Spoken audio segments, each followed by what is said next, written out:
Good afternoon, everyone. Can we turn the mic down some? Councilmember Dustin Hill is chair of the Public Safety and Legal Administration Committee. Thank you for joining us for this afternoon's meeting.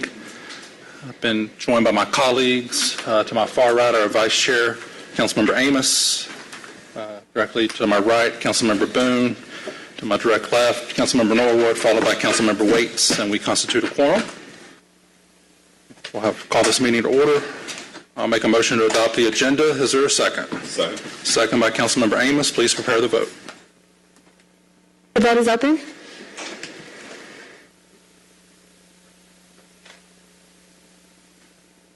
The vote is closed. 5 yeas, 0 nays. Agenda is adopted. I'll now make a motion to approve the minutes of the prior meeting. Is there a second? Second. Second by Councilmember Norwood. Please prepare the vote. The vote is open.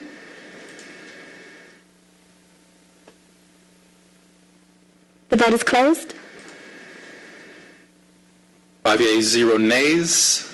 That item is approved.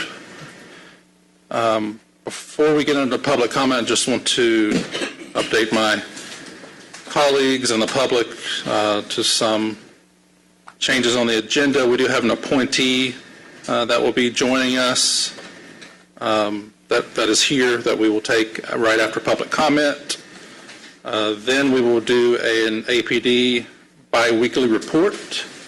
And then I have asked for an executive session. And since outside counsel has joined us and is on the clock, we are going to take care of that executive session after Deputy Chief Peak's biweekly report. And then following that executive session, we'll move on to the presentation from Ms. Hickson, our city attorney, and then go forward with the agenda. So first up, and then also on public comment, we do have a number of speakers that appear to have allocated time. I've received a summary of that, and just so you know, if someone has allocated time to you, the person that has allocated that time does have to be present. So we'll be making sure that they are here. But we're first going to people that do not have allocated time, and first up is Henri Jordan. Giving honor to the Spirit of God to everyone that's here, that whosoever will not seek the Lord God of Israel should be put to death, whether small or great, whether man or woman. 2 Chronicles 15, chapter 13, verse. Any close relative who might entice one secretly to go after other gods is to be stoned with stones. It is a capital offense. Jesus will kill you when you seek to kill me, James Griff. For whosoever will save his life shall lose it. But whosoever will lose his life for my sake, the same shall be saved, shall save it. Luke 9, chapter 24, verse. That is, to pursue one's natural way of being at the expense of the spiritual or eternal is sinful. You don't love yourself more than Jesus do. The Lord will enter into judgment with the ancients of his people and the prince thereof. For ye have eaten up the vineyard. The spoil of the poor is in your houses. Isaiah 3, chapter 14, verse. Children are their oppressors, and women rule over them. Indicates, the Lord will enter into judgment with the ancients do his people, and the prince thereof. For ye have eaten up the vineyard, the spoil of the poor is in your houses. I did read it. Children are their oppressors, and women rule over them. Indicates that utter failure of male leadership in their society. When adults seek to kill or man lead us, as Jesus says, then the children will kill and women come into power. Whoso robbeth his father or his mother and saith, it is no transgression, the same is the companion of a destroyer. Proverbs 28, chapter 24, verse. Far better is it to have genuine friends who becomes like family and love at all times. I can give anyone glory for what Christ has done in me, not my children or any man. Jesus' word created the income, so I must promote the word. Bring forth therefore fruits, meet for repentance. Matthew 3rd chapter 8 verse. Repentance, metanoia, means a change of mind that results in a change of conduct. Jesus, forgive me for handling the people who put their behinds in my face incorrectly. Do you want Jesus to prove that he will kill for me for putting your behinds in my face? Christ give us the power to conquer sin in us and around us. Thank you. Next is Jeff Gladstein.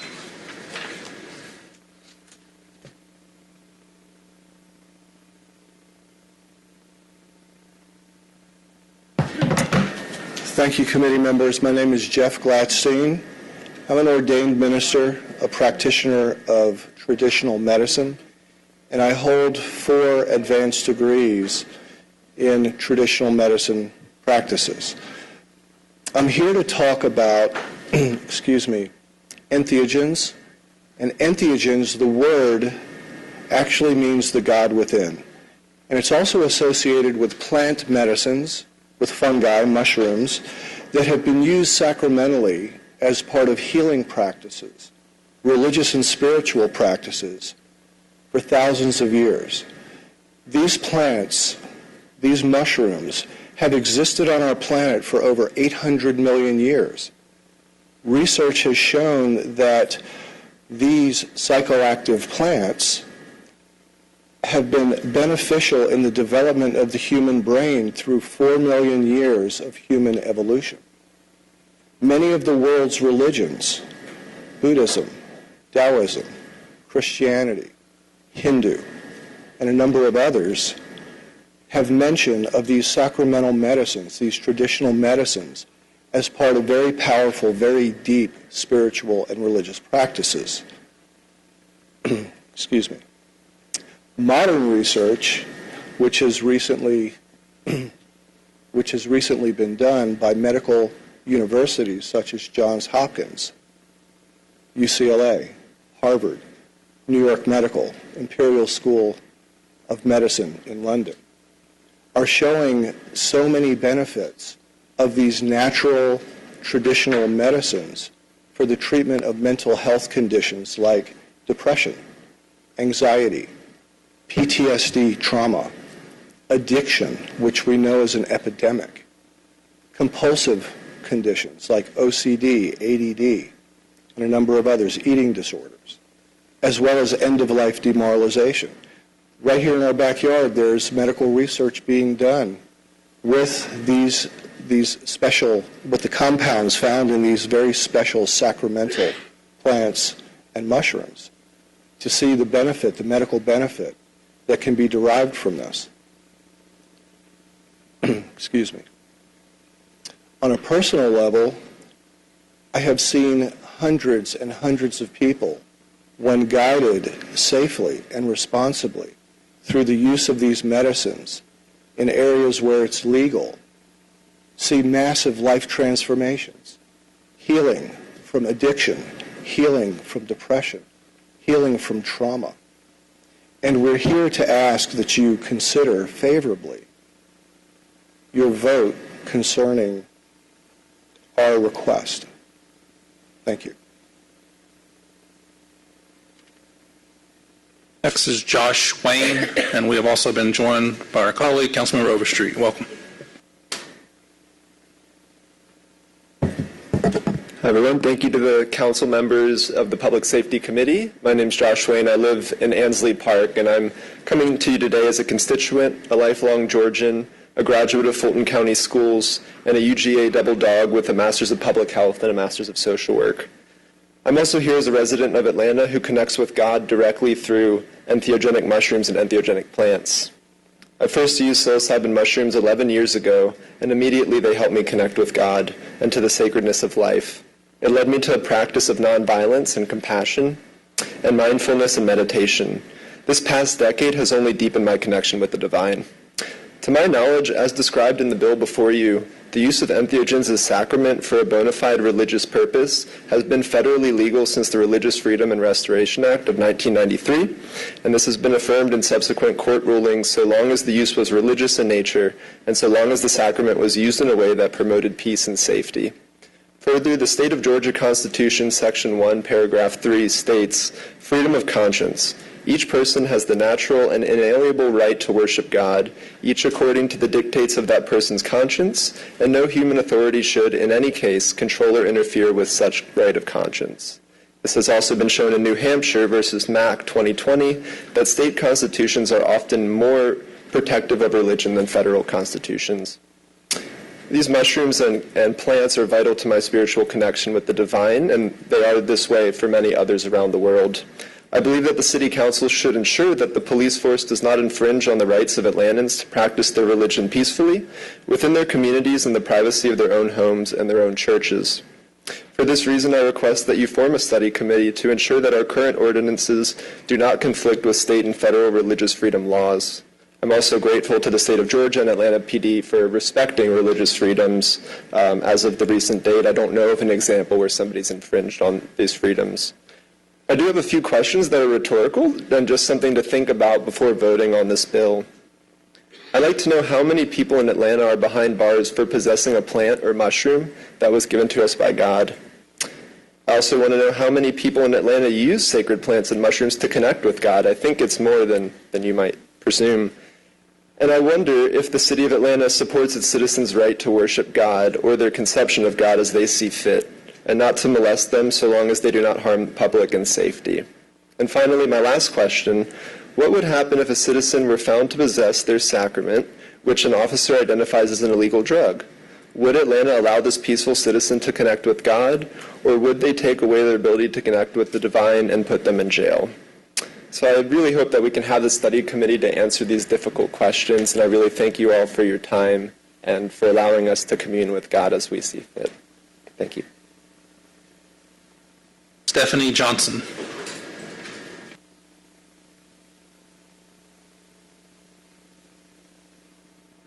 Good afternoon. I'm a native to the greater Atlanta area, and I've lived and worked in District 6 for the past 12 years. I want to begin with a moment of gratitude for everyone that is here, recognizing that everyone here has taken this time because you really care about the health and safety of ourselves, of each other, of our families and friends, and of all of our brothers and sisters in Atlanta. As I contemplated this moment and what I wanted to share with this committee, I began thinking of all the people that have suffered at the hands of our government from this law making entheogenic plants and mushrooms illegal. How a group of lawmakers decided that it is a criminal offense to be in possession of these specific plants and mushrooms, which were divinely designed as a gift from God. I continued my contemplation, considering how the arrest of just one person of the possession of these plants ripples out into our community. A single arrest affects workplaces and businesses. A single arrest impacts the family of those imprisoned. A single arrest can spiral someone into deeper debt and homelessness. How the accumulation of these arrests depletes taxpayer money, strains our judicial and public defender system, and perhaps most concerning, impacts the capacity for our police to respond to true life-threatening situations. It is time for a compassionate approach to caring for our people. May we open our hearts and consider that laws put in place in the past are creating and perpetuating great suffering. To close, I request just a moment of silence to contemplate the lives of our brothers and sisters that have lost their freedom because of this law, and the ripples of suffering that we can prevent by taking right action now. Thank you.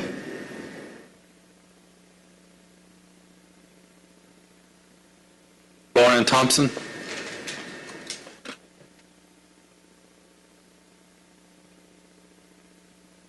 Hello, I'm Loren Thompson.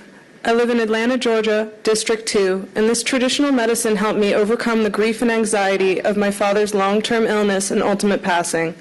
My father was a veteran who suffered from PTSD. He was also a psychologist at New York Psychiatric Facility, Creedmoor, for over 30 years.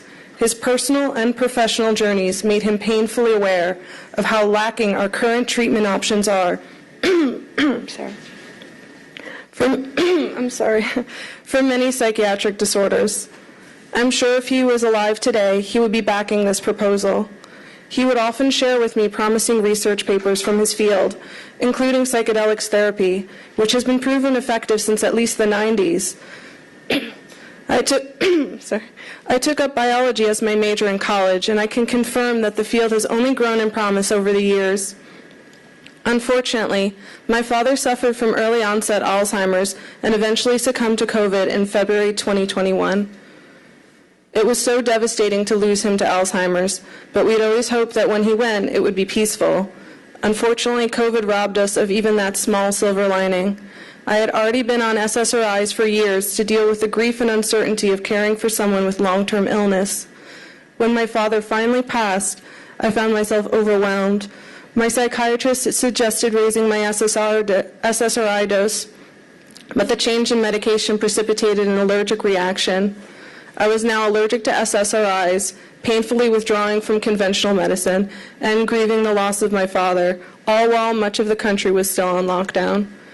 I had been following the research on microdosing for years. I'd seen seminars on the subject when I was working as a research assistant at Mount Sinai System Therapeutics Department. I felt like I was out of other treatment options, so I began using this sacred medicine. It helped me tremendously. What's more, unlike conventional medicine, I could take this traditional medicine on my own terms without fear of withdrawal. Unlike conventional psychiatric medication that I would need to take every day to benefit from, this sacred medicine gave me a new outlook that shows no signs of leaving, even weeks or months without taking it. This medicine taught me to appreciate my grief as a tenderness that connects me to others. When my mother got the call that my father had passed away, she was standing in line to receive the COVID vaccine. It's never been lost on me that if the vaccine had been released just a few weeks sooner, my father might still be alive today. And I think it speaks to the urgency of making medicine available to those who need it when they need it. Passing this bill could truly save lives. This issue is so important to me that I think this topic deserves a deeper conversation. That's why I am requesting a full working session to discuss this in more detail. Thank you. Wilson Steiner.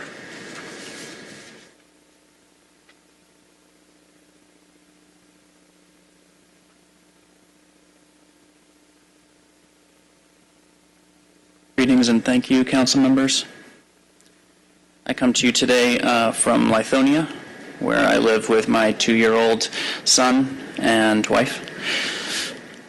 After spending 8 years in the research and development stage on a medicine documentary series, interviewing doctors, scientists, and practitioners, I've seen countless individuals heal conditions with plants and fungi they were told would require lifelong treatment. It was their journeys that gave me the courage to titrate off of conventional Western medications myself. With entheogens and particular practices for my personal neurology, I can proudly say it's been 7 years since I reset my default mode network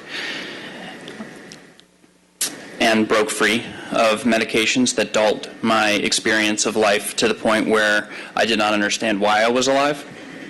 I can honestly report these years have also been without any negative return of symptoms, which were once staggering. And I think this is the true power of nature's most potent messengers. They connect us to our essence, a practice our ancestors understood was vital. And in a time when those of us living in society are grasping for meaning, purpose, and fulfillment, allowing equitable access to naturally occurring aids will once again serve our collective health, evolution, and capacity to steward our ecological interbeing. I know I would not be anywhere near as prepared for fatherhood or a lifelong relationship with my wife or contributing to my community with these alternative yet natural medicinal sacraments. I share this vision with decriminalized nature of communities free from stigma and legal or corporate gatekeepers to species we can grow in our backyards. We are nature, and we want what nature wants.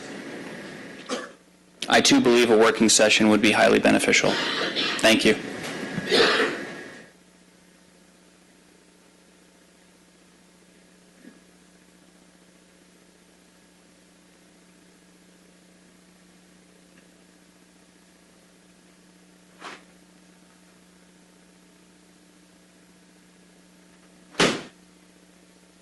Next is Kyle Rodler.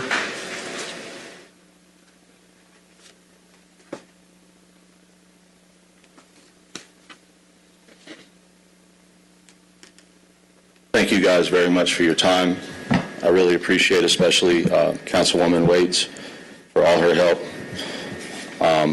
She helped me to be introduced to this process. I'm here to make sure that everyone watching this knows about Georgia Title Code Education 20-2-1185. This has been on the books for a while, and none of the schools in the state are following it. And a lot of people are upset about me saying that, but I'm not going to stop. This is y'all's law, not the city of Atlanta, but the city of the state of Georgia's law, and I expect it to be followed. I have to follow the law, so do they. And I'm not angry at anybody, but I have been experiencing a lot of intimidation. I was interviewed by Homeland Security. I had drones over my house last night, and I'm not joking. So anyways, I'm here to talk about Generation Z's most important issue. 82% want school shootings stopped. That's your future voters. I also passed out a packet with the OmniAlert software that can do that. It is scalable to any size you want. It immediately alerts every single device within the area. It can be streamlined any way you want to do it for any festival, gathering, school, it doesn't matter.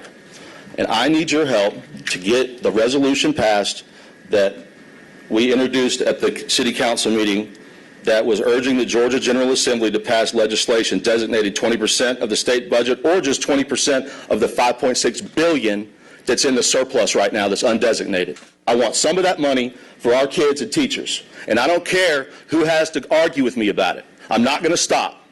And if you do something happens to me, I got a lot of people continuing my fight.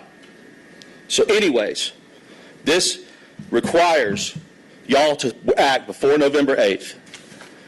The Guardian program in Florida exists right now. They care about their kids and teachers at school. They have this in place. Copy it and do the exact same thing and call it the Georgia program. Anthony Sabatini is a state representative of the House in Florida that will give you all the information. Amanda Geltz is his top aide, and she emailed it to me. I can forward it to anybody that wants to read it.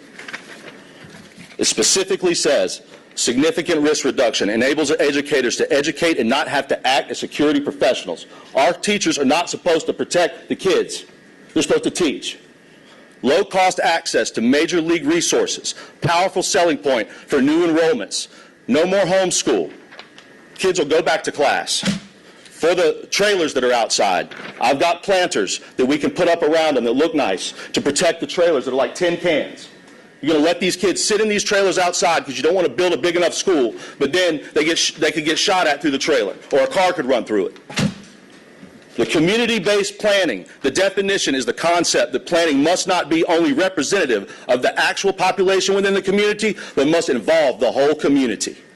I will go further into this law that I just introduced, Title 20, and I'm sorry I'm nervous.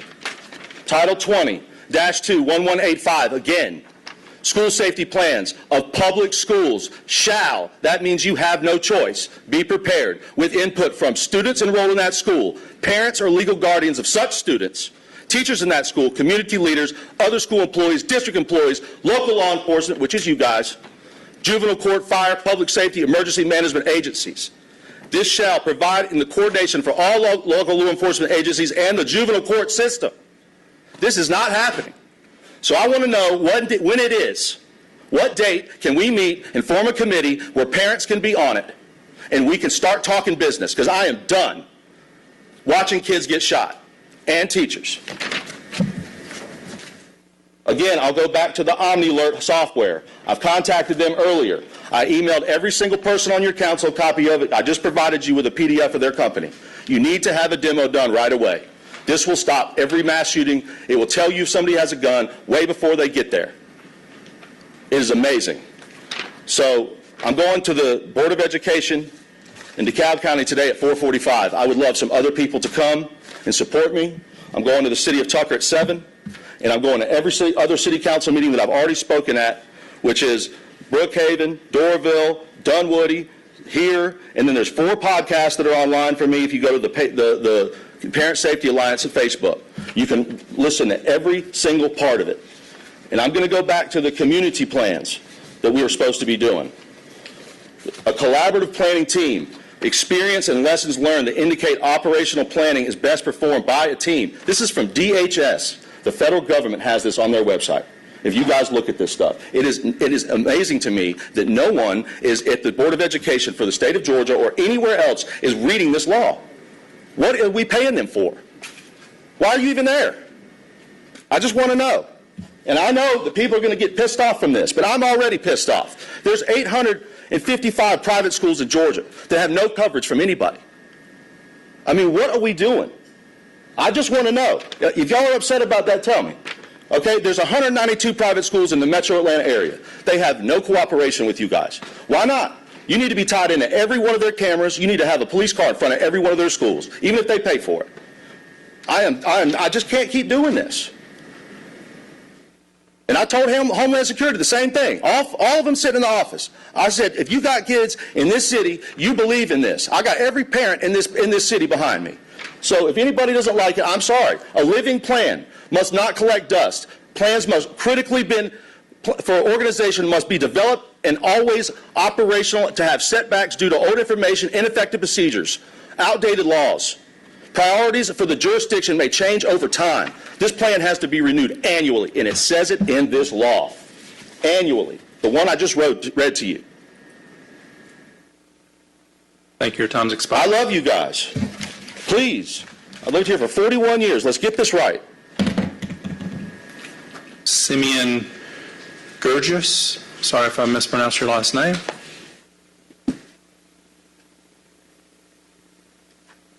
You have 9 minutes. Hello, my name is Simone Gurgis. I'm the Executive Director and Board Chair of Decriminalize Nature Georgia. I am an Indigenous Coptic Egyptian woman, and I am a mother of 2 young children that I am proud to raise in this great country. It is not a perfect country, but as the first in my bloodline to leave Egypt, I am proud to know what it means to be an American. I realize I have many privileges that my ancestors did not. Here in this country, I have a constitution that protects my liberty. In all my life decisions, I am reminded of this great promise. In this country, I am free to practice whatever religion I choose without fear of persecution, something that was never a reality for my Coptic ancestors. Here in this country, I have the freedom of speech and the freedom to stand here before you and ask that you change these antiquated laws that were born out of fear and misinformation. Laws that have severed the relationship all of our ancestors once shared with nature. You see, nature is our commonwealth. It holds all of our stories. It has been here from the very beginning of time. Entheogens are a part of nature, and nature is sacred. To criminalize it is to go against the one thing that makes us American, our Constitution. It infringes on some of our most basic human rights. It is my fundamental belief that the Nixon administration's reaction to the anti-war and civil rights movements paved the passage of the Controlled Substances Act. This is evidence that psychedelics were seen as a threat. We must ask ourselves, why did the Nixon administration group entheogens with synthetic psychedelics such as LSD and MDMA? The scientific on entheogens had hardly even begun before the Controlled Substances Act was passed in 1970. Entheogens are natural plant and fungi substances. They grow out of the earth that way. Some suggest that God put them there for us, just like fruits and vegetables. Today, we know better. Today, we have all the scientific data we need to show that entheogens such as psilocybin mushrooms can cure the brain by promoting the growth of new neurons in adults.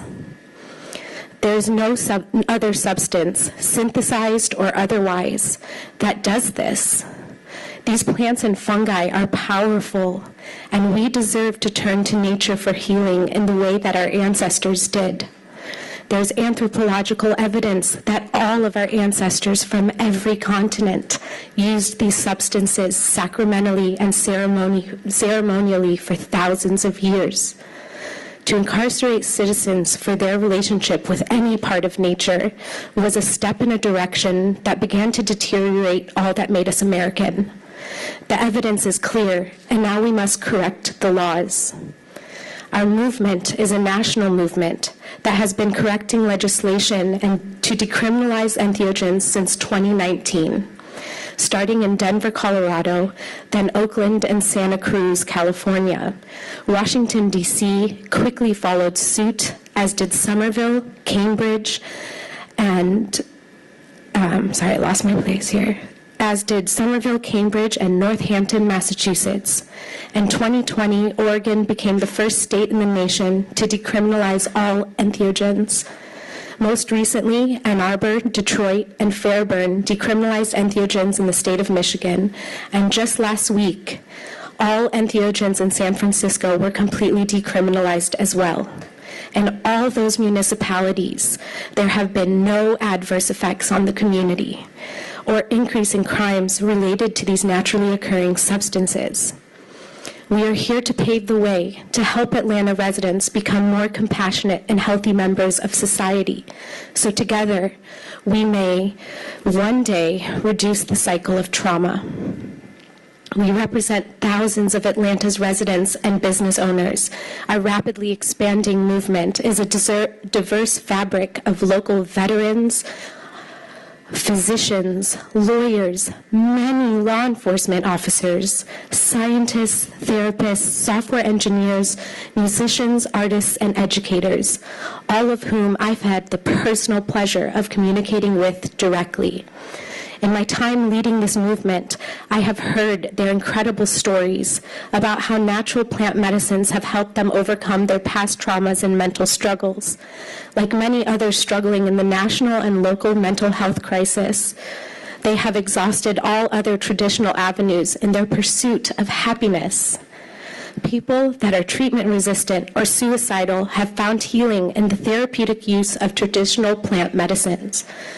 Even I am one of those people.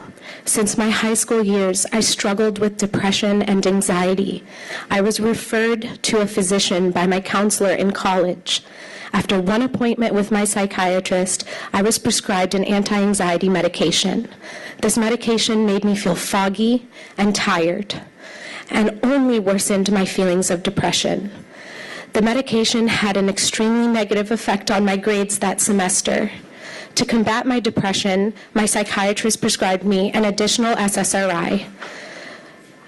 I was on the SSRI for 1 year, and in that year, my depression and anxiety worsened. I decided to taper off all my medication. This process took 6 months, and I was unable to attend my college courses during that time. I was suicidal after those 6 months. I was out of options and slowly losing any hope of getting better.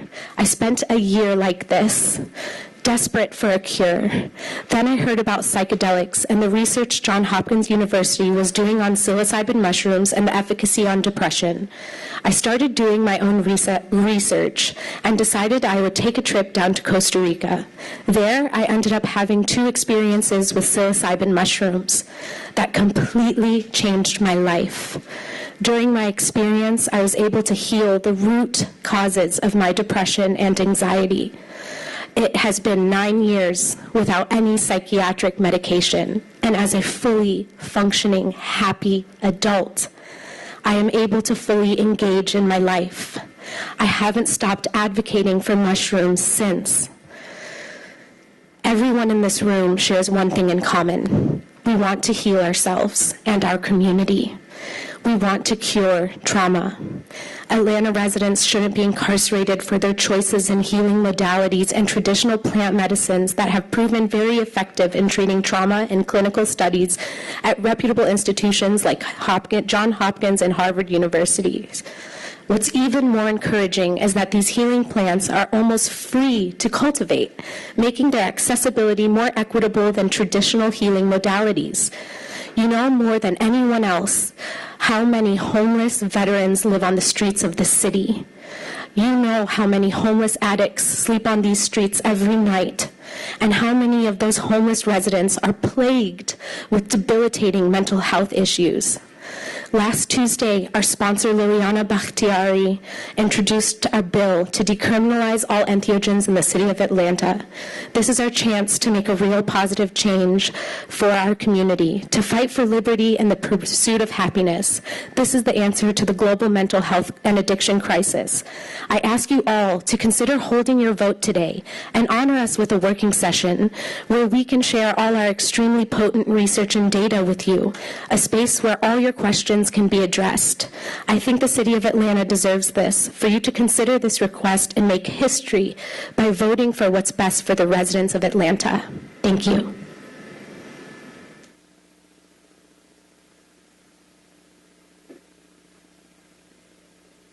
Next is Catherine Aduni.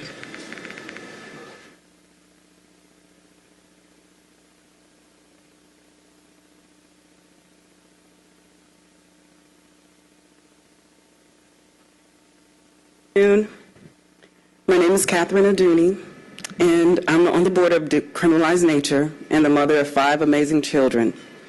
I live in Atlanta, and I'm a Georgia native raised in Savannah with African and Yuchi Indigenous American ancestry. It is truly by grace and mercy that I'm here standing before you today to illustrate to you my story of how ayahuasca and other traditional plant medicines have improved my mental health and quality of life. Between the ages of 9 and 11, I was sexually molested by my mother's crack-addicted boyfriend, who was later convicted of murdering over 16 women, as well as my uncle during the years he lived with us. Before his arrest, me and my mother never spent more than 6 months in one place. I switched schools frequently and found it very difficult to focus in classrooms due to my extreme anxiety. My mother isolated us from our family and friends for the fear of being judged and to keep us safe, but that led her down a destructive road of deep depression, low self-worth, and anxiety. I never really had a childhood. I was introduced to the sickness of mankind at an early age, and it changed my outlook and perspective on everything and everyone. I didn't trust adults. And what's worse, I didn't trust my own mother. And now I had to learn how to keep myself safe. My teenage years were filled with rage, promiscuity, violence, and depression. And it seems as if I was stuck in a hopeless pattern of being the prey to countless predators. At the age of 16, my mother sent me to live with my aunt in Atlanta. And while walking home in the rain from Krim High School, I was approached by a man who claimed he was a taxi driver. He took me to an abandoned house, raped me, and left me there.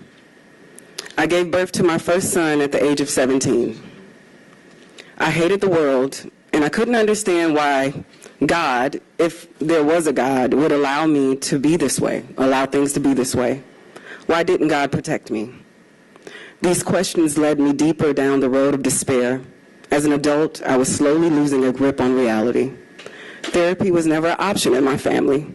And at the age of 33, I was a product of a dysfunctional family and of alcoholics and substance abusers. I was greatly overwhelmed by the 5 children I now had to take care of with little support. Desperation and depression took hold of my life, and now I wanted to quickly exit from my existence. On September 17th of 2009, I took a lethal dose of an amount of my mother's pain medication to end what I called hell and what others thought to be the American dream. Fortunately, I was not successful and started seeking ways to break the cycles that plagued my family and that could possibly send my children down the same road. The same year, a friend returned from Peru and told me of her experiences with a tribe called the Shipibo, and this drink they called ayahuasca. She told me that her depression and anxiety was gone and that I should try it. She arranged for my trip, and I was now on my way to what I call a personal rebirth. I sat with a woman who called herself a shaman. She gave me a cup that looked like tea but tasted horrible. She saw that I was terrified, so she sat in front of me and held my hand and whispered to me, "You are safe here, and it's time for you to heal." I cried and purged for most of the night, what seemed like hours, and she sang these ancient traditional songs they called ikaros that I didn't understand, but somehow they felt like a prayer for my soul. That morning, I was different. I couldn't understand how, but I was. I was lighter, and for the first time, I was excited for my life. I returned home and was more present with my children. It was a miracle for me. I could now look at myself as a mother. The first time I felt worthy of a quality of life and capable of creating it myself. I spent the next 12 years drinking the sacred tea, healing the layers and layers of heavy conditioning childhood trauma, insecurity, inferiority, PTSD, self-hatred, and the indigenous tribes and shamans and with the indigenous tribes and the shamans of Brazil and Peru. And it is my wish that more people of color experience this. As a woman of color, I was plagued not only with the dysfunction of my family, but the dysfunction of my community. I inherited the fear and the conditionings from generations of traumatized and depressed family members who were never afforded the opportunity to address and repair all of the ways that they have suffered. I believe it is our human right to seek out alternative ways to heal all of the ways that we've suffered. Entheogens have given me back my life, full of purpose and compassion, saved my life, and introduced me to the spiritual path of building a relationship with God and nature. And I'm humbly indebted to those beautiful indigenous people of Brazil and Peru for sharing their traditional way of healing with me. I ask that you open your hearts and see how this can heal our community. I'm standing here before you as a testament to how it can heal our community.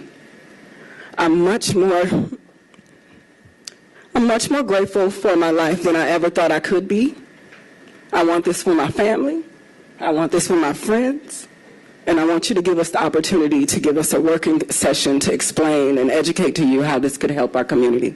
Thank you so much.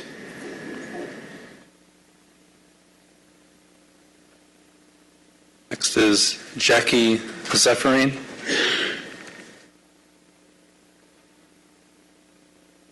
You have 9 minutes.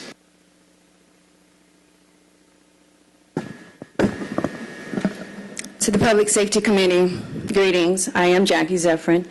I sit on the board of Decriminalized Nature Georgia with 3 other women who are here today, and we're also very passionate about this movement, along with a community of people who also believe in it. I am an Atlanta resident for 21 years. I love Atlanta and I love our community.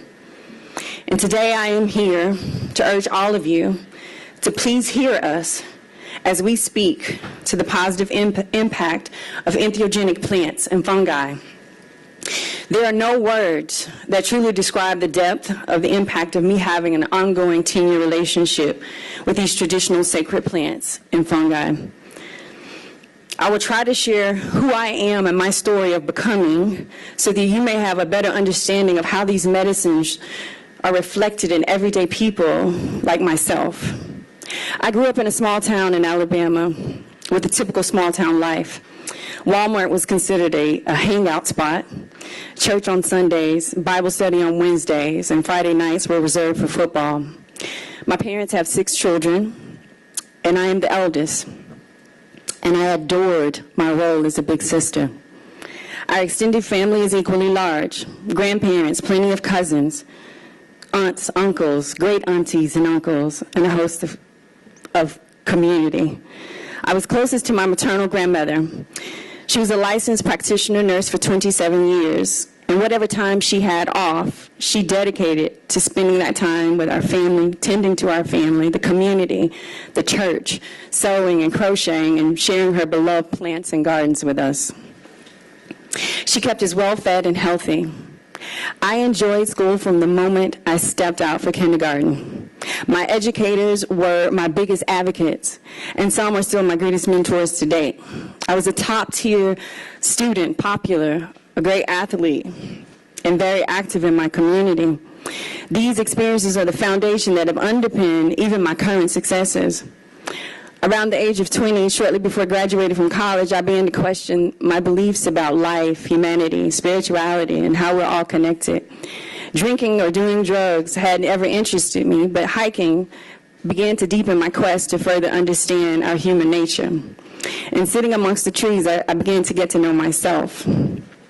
I spent 25 years in a high-performance IT tech career, and more than 60% of that time as a successful executive at a Fortune 500 global company. I managed teams of people from all over the world. Some of my team members were old enough to be my parents, and other times young enough to be one of my siblings.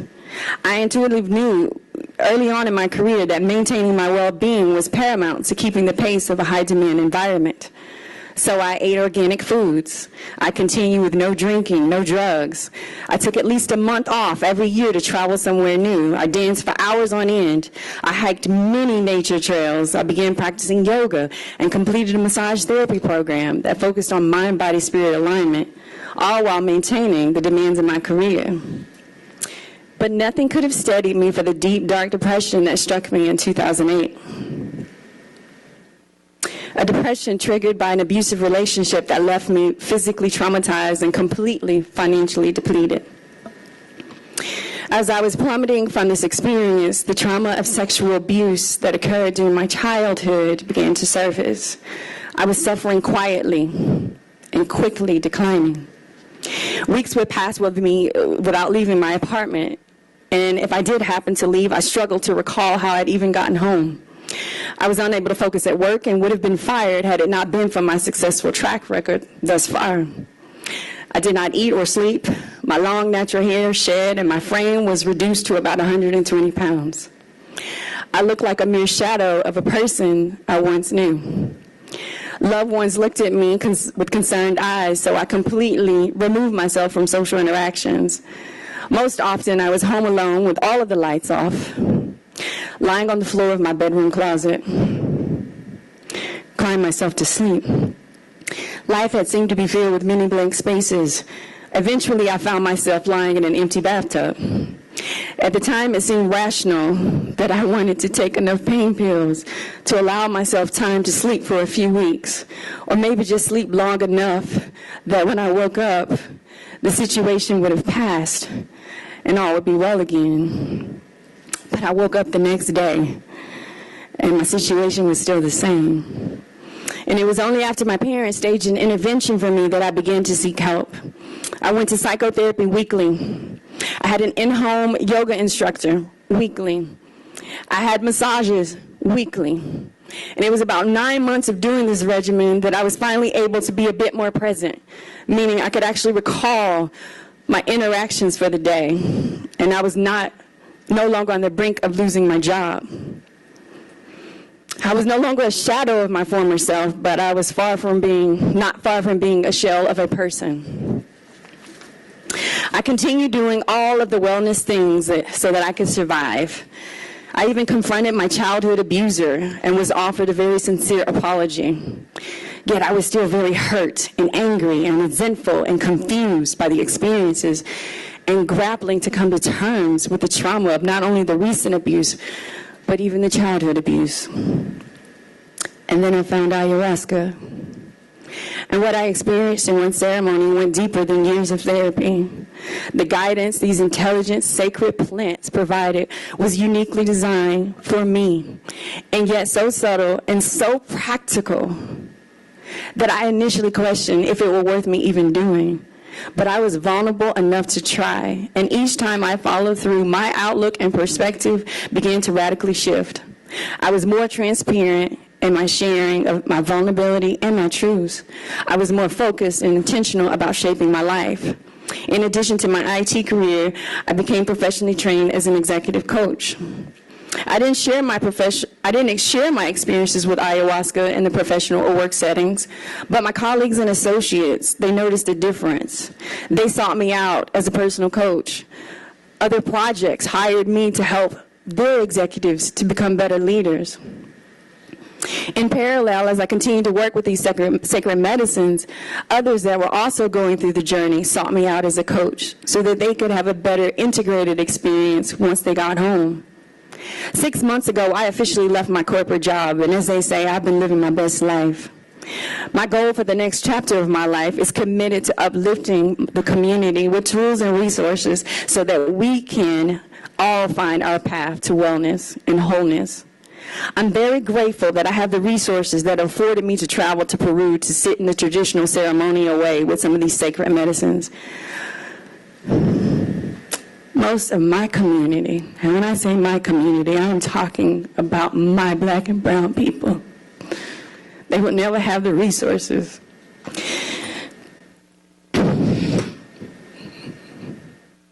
They will not have the resources that afford them the opportunities that I've had, which cost roughly upward of $6,000, not including travel, supplies, resources, and the time away from work to have these kind of experiences. I know the power of these medicines, and my prayer is that all people who desire to use them as tools to progress their lives, they have the right to do so, and they have the equitable access to do so. This cause is so important to me and many in our community. I humbly ask that you honor us with a working session so that we can share not only our invaluable research and address your concerns, but we can provide a space where we can learn how these sacred medicines can restore our communities back to wholeness. Thank you for your time and your consideration. God bless you. Lena Franklin. You have 9 minutes.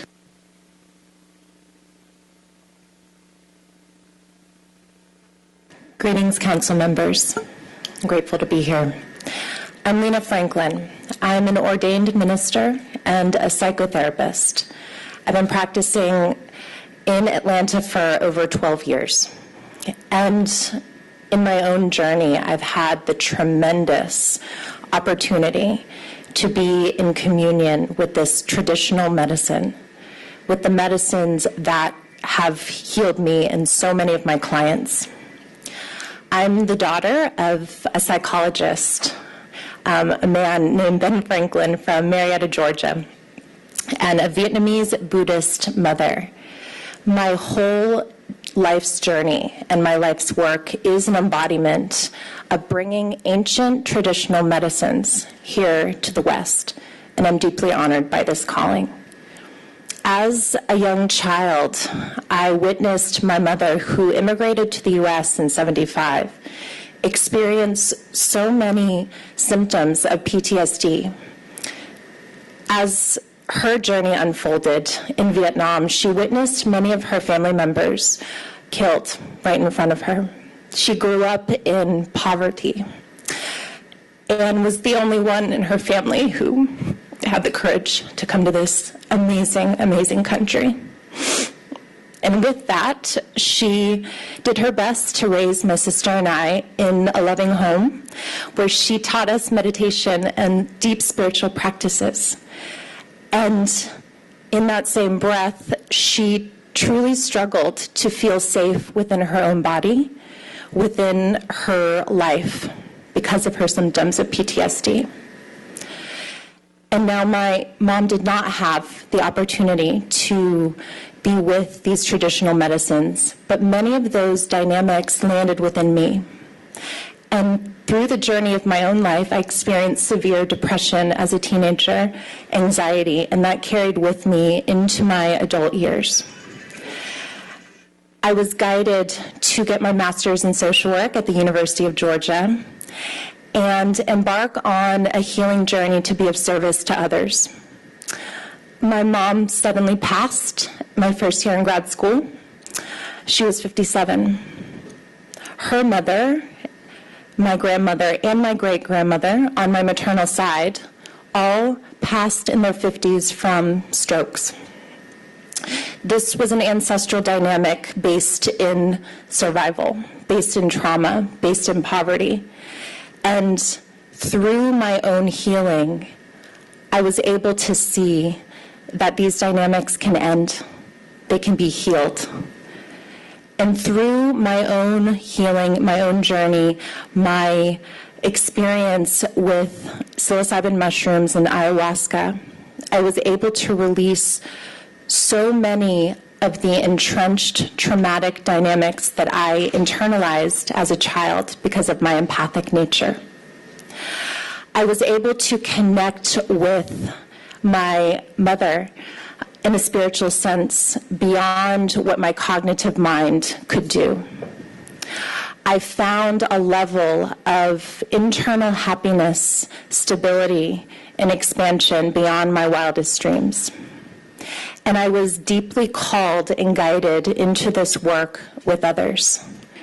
And as a psychotherapist, I've had the opportunity, the honor to work with so many individuals from all walks of life in their healing journey with these traditional medicines, with these sacraments. As I worked with my clients, bringing them to Peru and Costa Rica, I saw the healing capacities that depression and anxiety, trauma, did not have to be lifelong disorders that they carried with them. And many of my clients would come out of their ceremonial experiences in these lands saying, wow, this was like decades of therapy in a single evening, in a single night. I'm humbled by this work. These traditional medicines truly change the neural pathways within our brains. They target the roots of so many imbalances rather than simply treating the symptoms as many pharmaceuticals do. And I see every day how people find their sense of wholeness again. Because if you think about the disorders, the imbalances of depression and anxiety, of trauma, there's this sense of being incomplete. There's this fragmentation within one's being, within one's soul.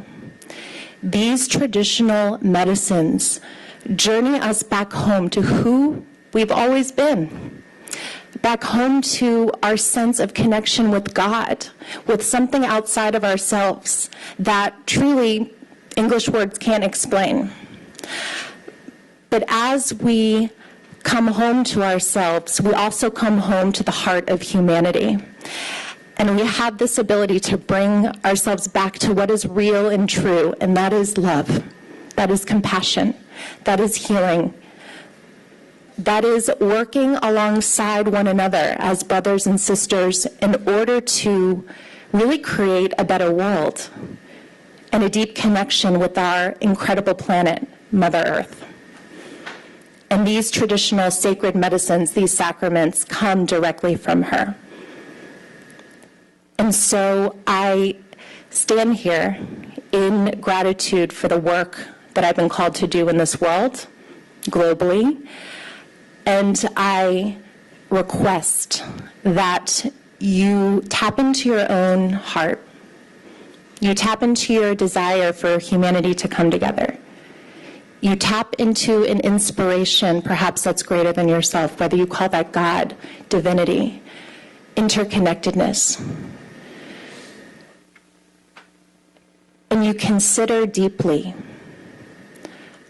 what it means to be human and to come together in service of this planet and all beings. So I deeply request, lovingly request, a working session to continue this movement, this evolution that is here to heal us in an accelerated way beyond what we've seen in the medical field. Thank you. Catherine Houseworth.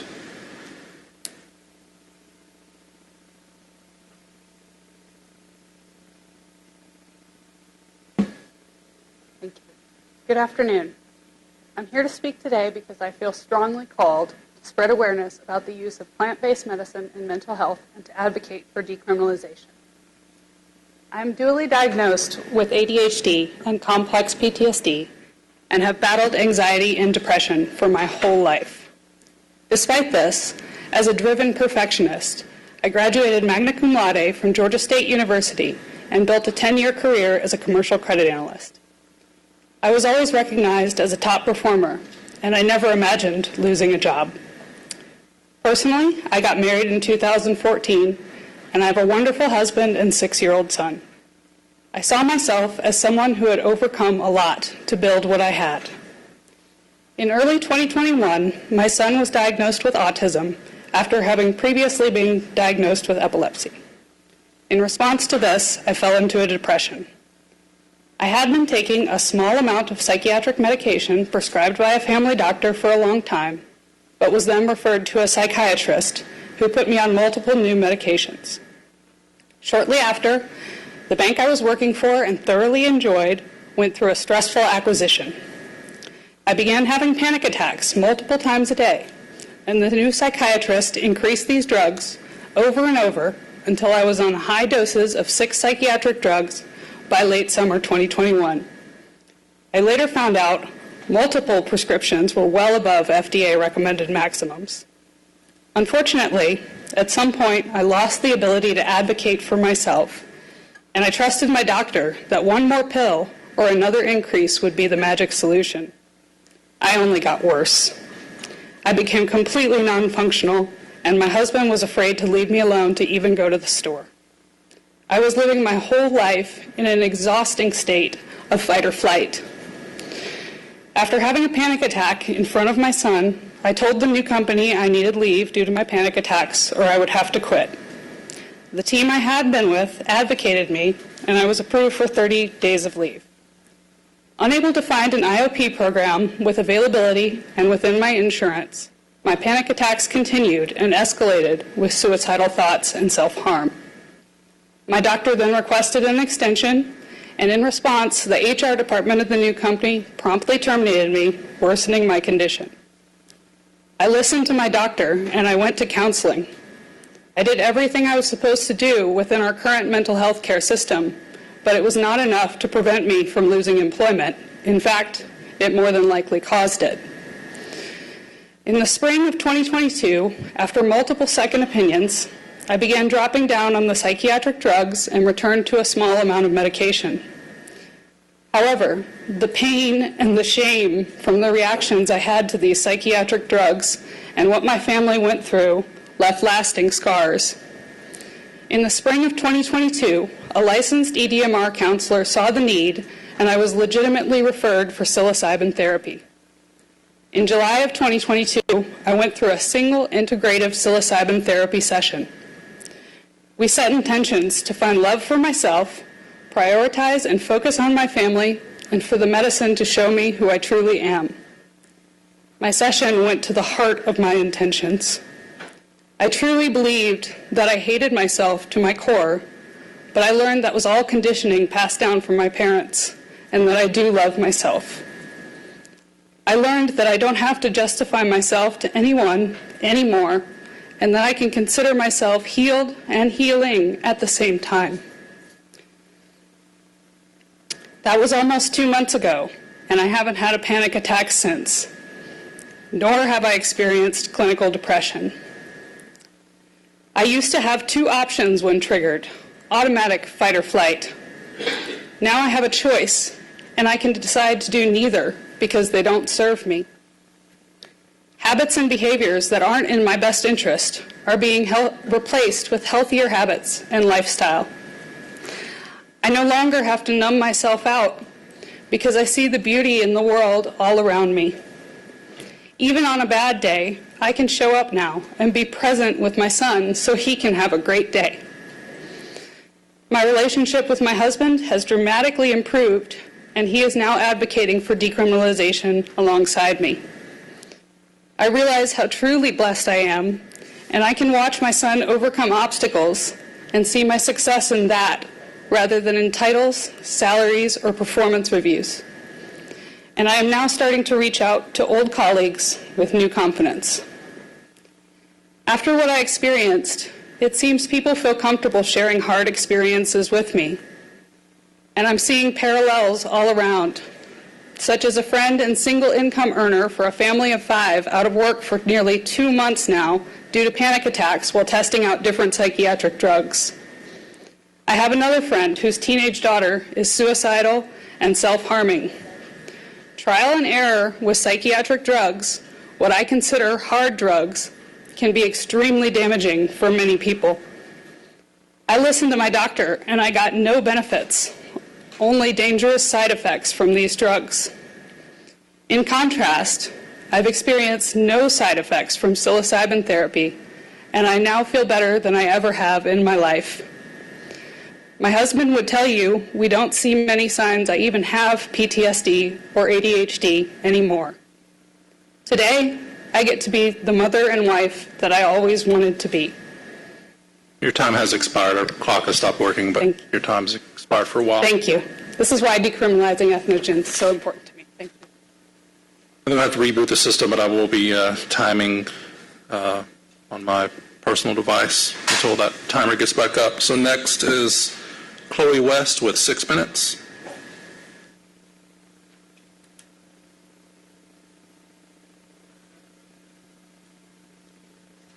Good afternoon, and thank you for your time. My name is Chloe West. I have a master's degree in neuroscience, and I'm currently in the 5th year in the process of obtaining a PhD in neuroscience.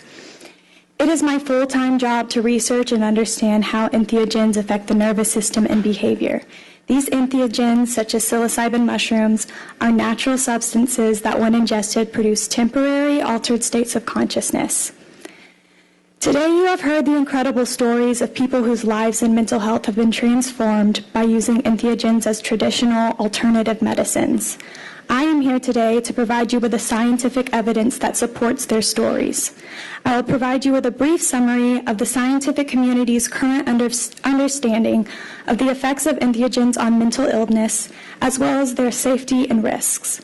In what follows, I will be discussing peer-reviewed scientific research publications, all of which have been cited in your handout. Recent findings have shown entheogens to be extremely effective in the treatment of anxiety, PTSD, OCD, anorexia, addiction, and depression, even in cases where depressed patients have not responded to pharmaceutically prescribed treatments. All of these entheogens, with the exception of ibogaine, work on the brain in the same biological way. So while this bill lists out many natural substances, from a biological perspective, psychological, and physiological perspective, the brain cannot tell a difference between these substances. Regarding depression, research at Imperial College London showed that psilocybin mushrooms and entheogen are as effective, if not more effective, at treating depression than escitalopram, an SSRI that is one of the leading pharmaceutical treatments for depression on the market today. This study found that just 2 doses of psilocybin mushrooms were significantly better at alleviating symptoms of depression than 42 doses of escitalopram over the course of 6 weeks. In a longer-term study, researchers at New York University found that these results are sustained over 4 years later. The sustainable antidepressant effects of entheogens has been corroborated by countless other peer-reviewed scientific publications from Johns Hopkins University, Washington University School of Medicine, and more. And research has shown entheogens to be effective at treating various types of anxiety as well. For example, a study conducted at New York University, Johns Hopkins University, and UCLA, to just name a few, these studies all showed entheogens to significantly reduce end-of-life anxiety in patients with terminal cancer diagnoses. Similar positive results have been observed for the treatment of PTSD, OCD, and anorexia. With this being a relatively new field of research, it's incredible how rich the scientific literature is with evidence that these natural substances are effective treatments for these various diseases of the mind. It's important to point out that when I'm talking about these incredible findings, I'm not just referring to clinical settings. Researchers at University of Wisconsin-Madison and Texas Tech University Medical School found that these entheogens are effective at treating mental illness when used recreationally. So what are the risks? Do these substances damage the brain in any way? No, there is no scientific evidence to support this myth. In fact, research from Yale University and University of California has shown that entheogens actually increase and strengthen the connections between neurons, the cells of the brain, while depression seems to decrease these connections. Furthermore, psilocybin mushrooms have been shown to be anti-inflammatory, meaning they reduce inflammation in the brain. What about addiction? Entheogens are absolutely not addictive. These substances do not cause feelings of euphoria, reward, or withdrawal. In fact, these substances have been implemented in the treatment of nicotine addiction, alcohol abuse disorder, and even opioid addiction. These are beneficial, non-addictive, and safe-to-use substances. I've cited in your handout a publication from Johns Hopkins University that discusses the safety and risks, from abuse potential to toxicity to tolerance and dependence, to show that these are safe and non-addictive substances. For example, the lethal dose of psilocybin mushrooms is so extremely low, approximately 1,000 times of what someone would normally consume. This would be so unlikely that someone could even possibly consume this many mushrooms. This is not the case for many of the pharmaceutical drugs available on the market today. It is of my opinion as a neuroscientist that researches entheogens that they are safe and extremely healing substances, and the people of the city should not be criminalized for using them. We are asking for you to allow us a working session so that we can more sufficiently discuss the data and scientific findings and answer any questions you might have before making a decision on this topic. Every single one of us in this room and in this city has either personally been affected by mental illness or knows someone that has. You have the power to allow this community equitable access to safe, natural, scientifically backed, transformative substances, and to place Atlanta at the forefront of a mental health revolution alongside Denver, Colorado, San Francisco, California, Washington, D.C., and others. Thank you so much for your time.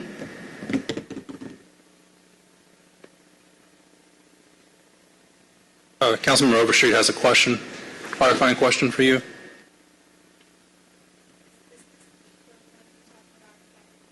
Yes, it should have a, I'm not sure the page number, but a list of citations.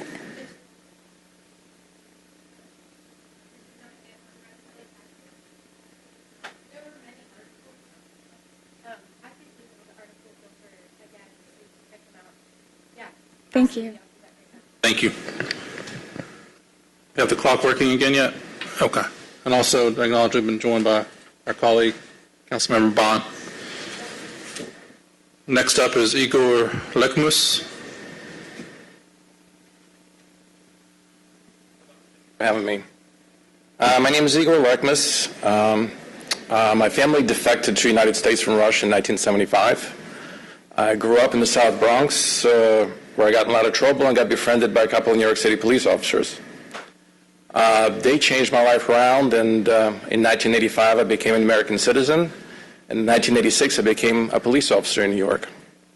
What I'm about to tell you is might be difficult to hear, but this is just one of the things that I've experienced, and I'm a highly decorated officer, and I retired after 25 years. In 1988, I was working a wreck between a station wagon and a dump truck.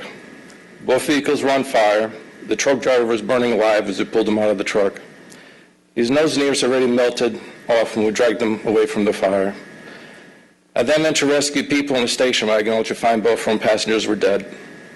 I used a fire extinguisher to start putting out the fire. As a white cloud of chemical spray surrounded the vehicle, I became disoriented as the diesel fuel was not affected by the chemical spray. It burned hotter and hotter. I couldn't see, and I used the side of the station wagon to gain direction to back away from the flames. As I did, I saw a little hand crush between the roof and the body of the vehicle. I put my finger in the hand, and the child grabbed it tight. My heart sank. The car was still on fire. I could not put it out. I grabbed the roof and pulled hard enough where the hand became dislodged. I was able to pull the door open. I grabbed the little girl, who was approximately 2 years old, out of the car. She was missing her nose and had major injuries. She had grabbed with both hands on my shirt and stared directly into my eyes. She was choking her own blood, and with every breath, 2 streams of blood would shoot out of her hole where the nose was supposed to be. She died right there in my arms, holding me tightly. I was never able to fully recover from the pain of this experience. It haunted me. In 2000, I had a major accident responding to a home invasion. I ended up with severe injuries, including traumatic brain injury and onset of PTSD.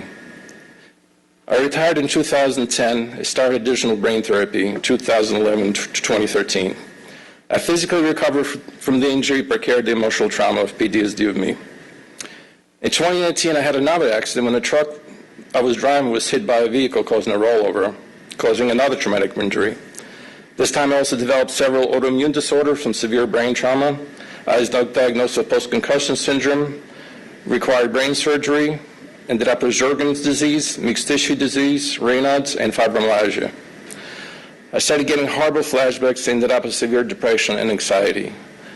In my flashbacks, I would be in the fog of the chemical spray with the fire extinguisher, and I could not get out of it. I would end up calling my son, who's a New York State trooper, and keep him on the phone while the flashback lasted. It was just horrible. My doctors noticed that I was exhibiting suicidal thoughts and actions and tried prescribing different harsh pharmaceutical medications, which either did not work or only worked for a few weeks. I had night terrors, which are extreme versions of nightmares. Every single night, I'd be walking out of the ocean to the beach only to see a crowd of people watching me. The crowd consisted of all the people I was involved that had passed away in accidents and murders that I witnessed in my career. I would be terrified and wake up as I was drowning. I would jump out of bed, and for a minute, what seemed like a long time, I could not inhale air. It was absolutely terrifying, so I almost died in my mind every single night. My life has become completely unbearable. Last year, I was introduced by my psychologist, after he had exhausted all orthodox methods to heal my trauma, to a natural therapist who was able to give me magic mushrooms. I had never tried anything like this. I had very little knowledge about what they were, but I was desperate for any sort of alternative medicine that would save my life. I tried everything, and nothing worked before. And to my disbelief, the mushrooms cured me. I was able to go back in time around the mushrooms and work through my traumas, allow me to interact with children that died in my arms. I additionally was able to find traumas that I blocked and to resolve them too, especially a young girl who was stabbed in the heart by her sister while arguing over batteries for a baby toy. A boy crushed so badly in the car accident I could not locate him in the car. I was only able to just talk to him until he died. Since doing mushrooms, my PTSD is under control. I'm no longer suicidal. I feel happy. I restore my relationship with my family members, my wife. My autoimmune disorders are under control, and according to Mayo Clinic, I no longer have any signs of fibromyalgia. I consider psychedelics to be sacred medicine. As such, should be bunched up with other hard drugs. Way too many suicides of first responders that would be prevented if we're allowed to heal them with psychedelics. The cold, hard veterans that no longer feel for the public after years of seeing horrors would again be warm and approachable. Use of sick days would plummet, and retention of quality personnel would not be an issue. Thank you. Chelsea Fox.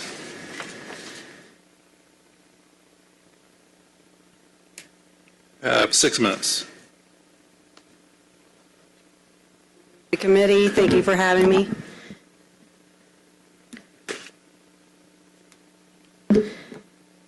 Okay, good morning, everyone. My name is Chelsea Fox, and I thank you for your time. I just want to share a little bit about myself and my experience with entheogens. My story is one that is common all too much in America and today. Basis of my story is I'm a recovering heroin addict. I started shooting up heroin when I was 17. I continued on like that for a little over 10 years. Along the way, I lost myself. Sorry, just one second. I was living on the streets, and I was selling myself. I was in and out of prison, and I was destroying my body. I've done anything and everything you can think of to get clean.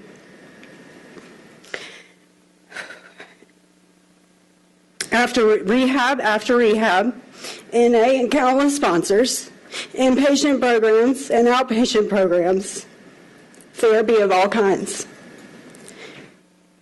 Nothing made a dent in the emptiness I felt, and nothing changed the fact that I hated myself. nor did it address the fact that I couldn't envision myself as anything other than an addict. As you can imagine, after 10 years of heavy drug abuse, you get desperate and you get tired. In 2020, between COVID hitting the scene, losing my job, and moving back home with my father, my ability to maintain my habit was gone. So as the last of my stash and my money dwindled, I threw around the idea of seriously trying to get sober. I was talking to my friend about my situation, who told me about an article that she read that was discussing the healing potential of psychedelic therapy. In the article, they interviewed a man who had an addiction to methamphetamine, who claimed to have found sobriety after just one session. All of this was new to me, but I was intrigued. I decided to do some research, and after countless hours of documentaries, books, and YouTube videos, I decided, okay, yeah, this is for me. I want to give this a shot. I found a church in Florida that worked with the sacrament known as ayahuasca, and I gave them a call. They let me know I needed to be off of everything for at least 2 weeks to participate. At the time, I was on methadone. Once I hung up the phone, I proceeded to pour all my methadone down the sink.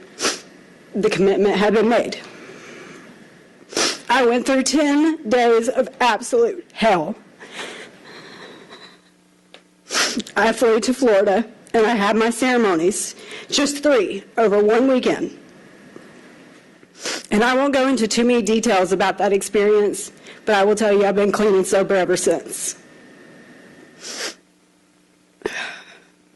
It's a miracle that I'm here, alive, in front of you today, able to speak about my story or my sobriety, 2 years and counting. And it's so much more than that. It's renewed faith in something greater than myself. It's newfound empathy for my neighbor. It's second chances with my family who've seen the changes firsthand. I went on to volunteer for this church and eventually moved down to Florida to contribute to the amazing work that they're doing. Over the many weekends I spent helping with the ceremonies and attending to the guests, I noticed we had a certain clientele, and it's not what you may think. It's veterans and victims of PTSD. It's domestic violence victims, people suffering from addiction and debilitating depression. We have first responders and police officers, all just looking for help. I see people come to us broken shells of what they once were, and after just one weekend, they leave with new life in their faces. They're singing the songs, they're holding hands, they're giving out hugs, they're laughing, they're connected.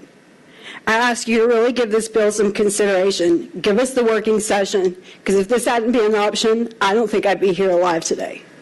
Thank you. That completes our public comment. We are going to take our appointment legislation that was held as item number 2422C 5136.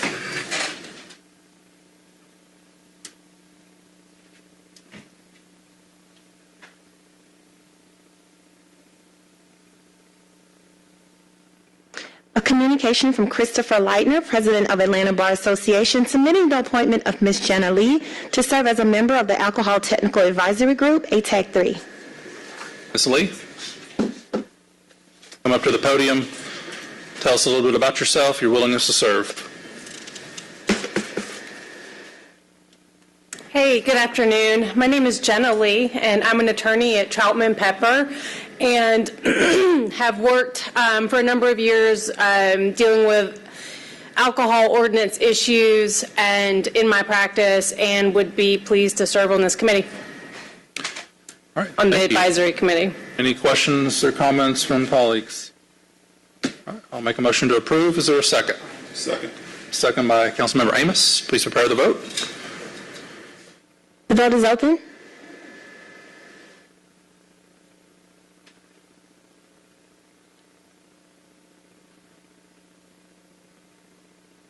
Please vote. The vote is closed. 6 ayes, 0 nays. Item is favorable. Thank you, Ms. Lee. Thank This will you. move on to the Committee on Council and the full council, but you will not need to reappear, and you'll be hearing from the Municipal Clerk's office once you are confirmed for further details. Thank you. Appreciate it. Thank you. All right, going back to presentations, as was stated here, but we've had a few more colleagues join us. We're going to take APD's biweekly report and then go into an executive session to discuss pending legal matters and then come back to the Department of Law's quarterly update. So first up, Deputy Chief Peak, if you'd like to give your APD biweekly report.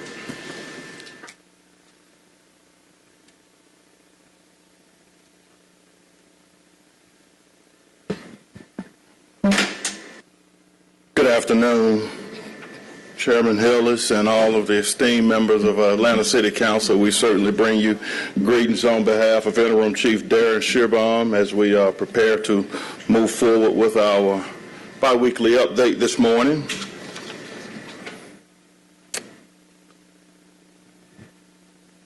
It's a little out of focus here.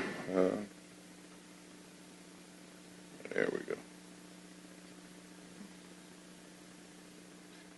So as we prepare for this particular presentation, summarizing our crime data for week 35, what we'll determine at this particular point is we're looking at a 6% overall reduction in Part 1 crimes for the entire city of Atlanta.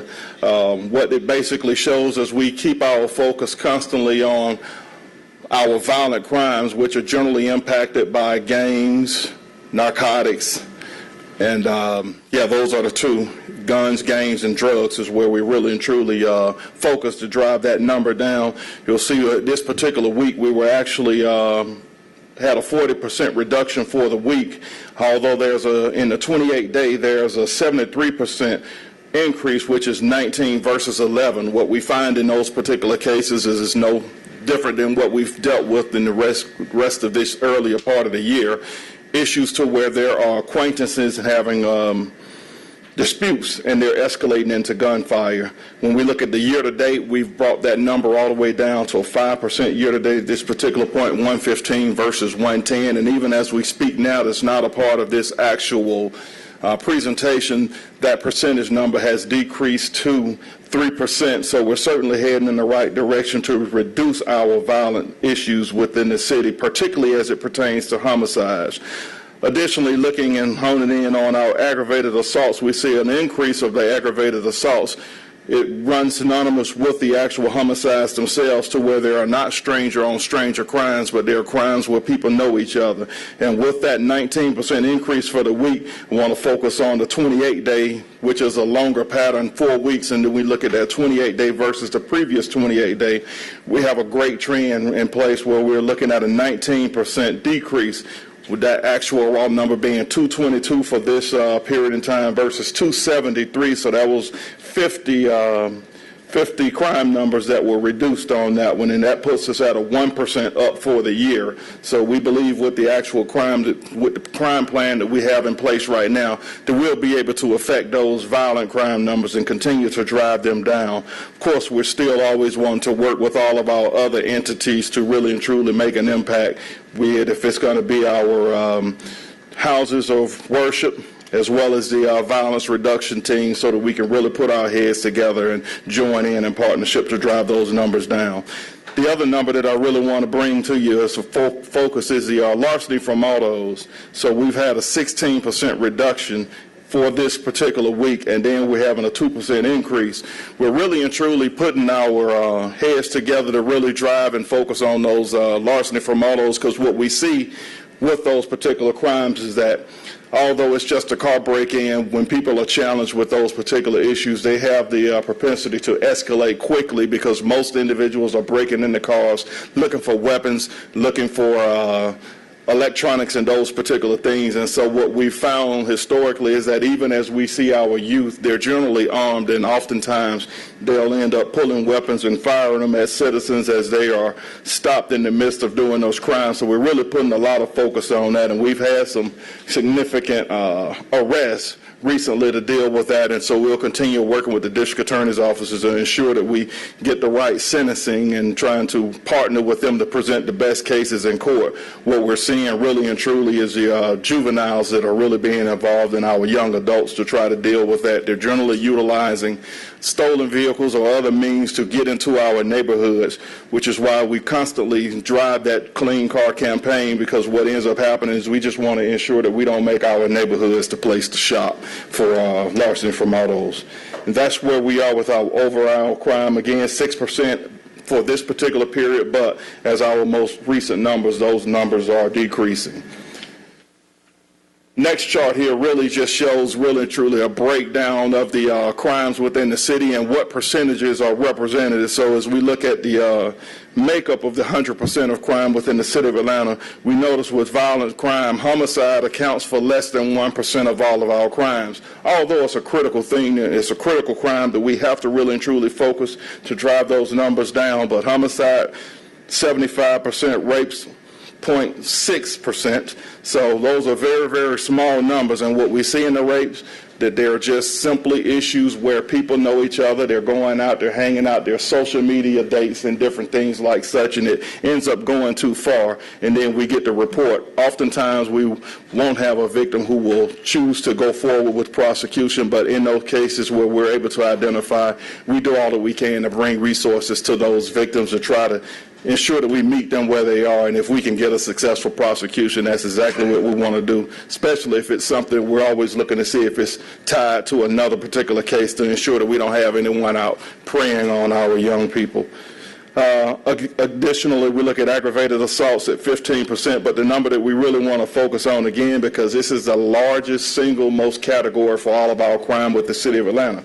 Larceny from autos account for nearly 37% of all of our crime. There's no other category anywhere close to it. So our focus has to continue to be doing all that we can do to stop those larceny from auto crimes from taking place. As we move forward, I want to lift up this one particular larceny from auto arrest. So it drives us right into this good segue. 850 Oak Street, our Zone 4 crime suppression team was out conducting some surveillance and patrols within the area of West End Mall, and located some suspicious activity and was able to really and truly arrest 2 individuals. DeQuavia Setwitz and Jeremiah Winbush. Both of those people, again, while looking and breaking into cars, both of them were armed with weapons, and what was significant about that were some of the weapons were actually taken out of previous larceny from autos. So that's the challenge that we continue to have when we say, please do not leave a weapon inside of a vehicle whatsoever. It's just not a safe thing to do, because you could almost guarantee that that weapon will end up in the hands of a person who's looking to go out and prey on our citizens as they move about. But it was a great arrest on that particular one. As we move forward, another presentation that we want to lift up, and this one is the narcotics search warrant that they were actually able to do. They got a lot of information based on some complaints and looked into the location of 1295 Donnelly Avenue and partnered up with Zone 4, our Apex unit, and our analysis based upon our Special Enforcement section pushing out some information. Ultimately, we had great fruits of that. We were able to get about 14 pounds of marijuana. Again, we had heroin, crack cocaine, Xanax pills, oxycodone, plus some weapons and U.S. currency that were all seized during that actual search warrant. So a lot of great arrests, looking both people that were involved with releasing these narcotics and stuff within our communities. Both were convicted felons, multiple narcotics and weapons violations. So we're certainly in the right place, doing the right things, and so we really and truly want to ensure that we keep these types of issues, these types of drugs out of the hands of our children, and trying to make the city as safe as possible. So great focus on our teams. They're working together with all entities within the area of responsibility within the city of Atlanta, and so we just really and truly, we certainly welcome our partnerships that we've built, and it's really and truly giving us good fruits. As we talk about moving forward with the repeat offenders, nothing no different than what we've constantly stated, but we certainly want to keep this body up to speed as to where we are with our repeat offender tracking unit, and really and truly honing in on what's driving the issues that we deal with. And we talk about weapons violations being 25% of our repeat offender cases. So out of all of the repeat offenders, 25% had violations with weapons, 12% with violent crimes, property crimes significantly lower, 18% on this particular one, although it's the property crime that really drives us with the most activity on that one. So we're looking at that. Then narcotics of 25%, and other was just general. Of those, the age of arrest, 46 years old, number of arrests, the average number of arrests, 16 times. 16 times, and the number of felony convictions are 6. So we're really and truly trying to really look at that again and work with the Repeat Offender Tracking Unit and the District Attorney's Office, Solicitor's General Office, to do all that we can, along with pre-arrest or policing alternative diversions, to see if we can stop this cycle. One individual was responsible for 54 arrests alone.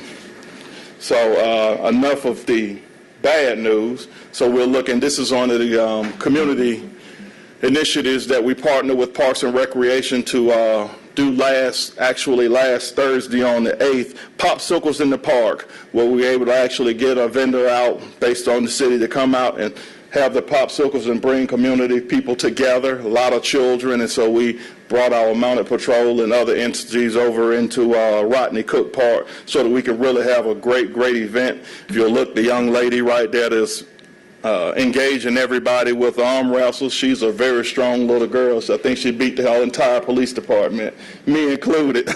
But she was a sweet soul, and so that's what we really and truly look forward to, really getting out into the community and really having some relationship building so that we all know who each other are, and then we're able to lean and depend on each other to move forward, to keep Atlanta safe. With that gets me to roll into Connect Atlanta and where we are today. So ultimately, we've increased to 5,275 registered cameras and integrated 9,412. Great numbers.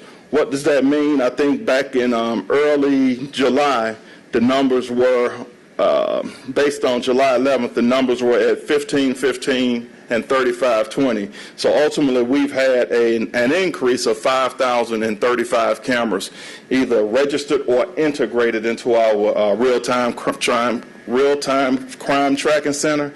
So we're certainly going in the right direction. We ask that you continue to partner with us and continue to push the information out as we grow it. We know that we've already laid out cases that we've been able to solve based upon the technology that we've deployed across the city of Atlanta. So we certainly look forward to those numbers continuing to grow. That ends my presentation. Of course, I'm always open to answer any questions that very well may be on the floor. Thank you, Chief Peak. Deputy Chief Peak, colleagues, if you have questions, please indicate on the screen, as a few of you already have. We'll start with Councilmember Norwood.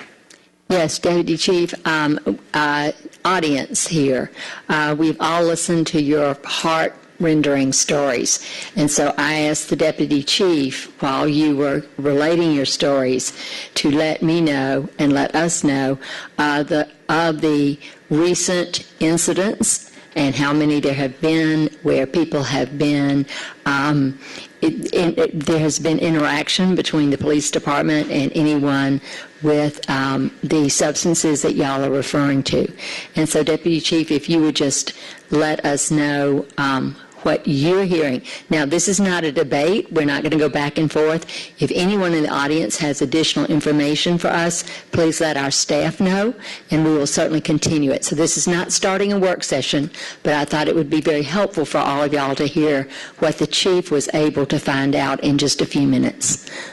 Sure. So thank you very much for that. And so as we look at the particular types of issues that we're speaking of today, what we found out is within these particular, and these are really over the mushroom type issues, that we've had about 9 interactions, 9 arrests throughout 7 incidents for the city of Atlanta for the entire year of 2022.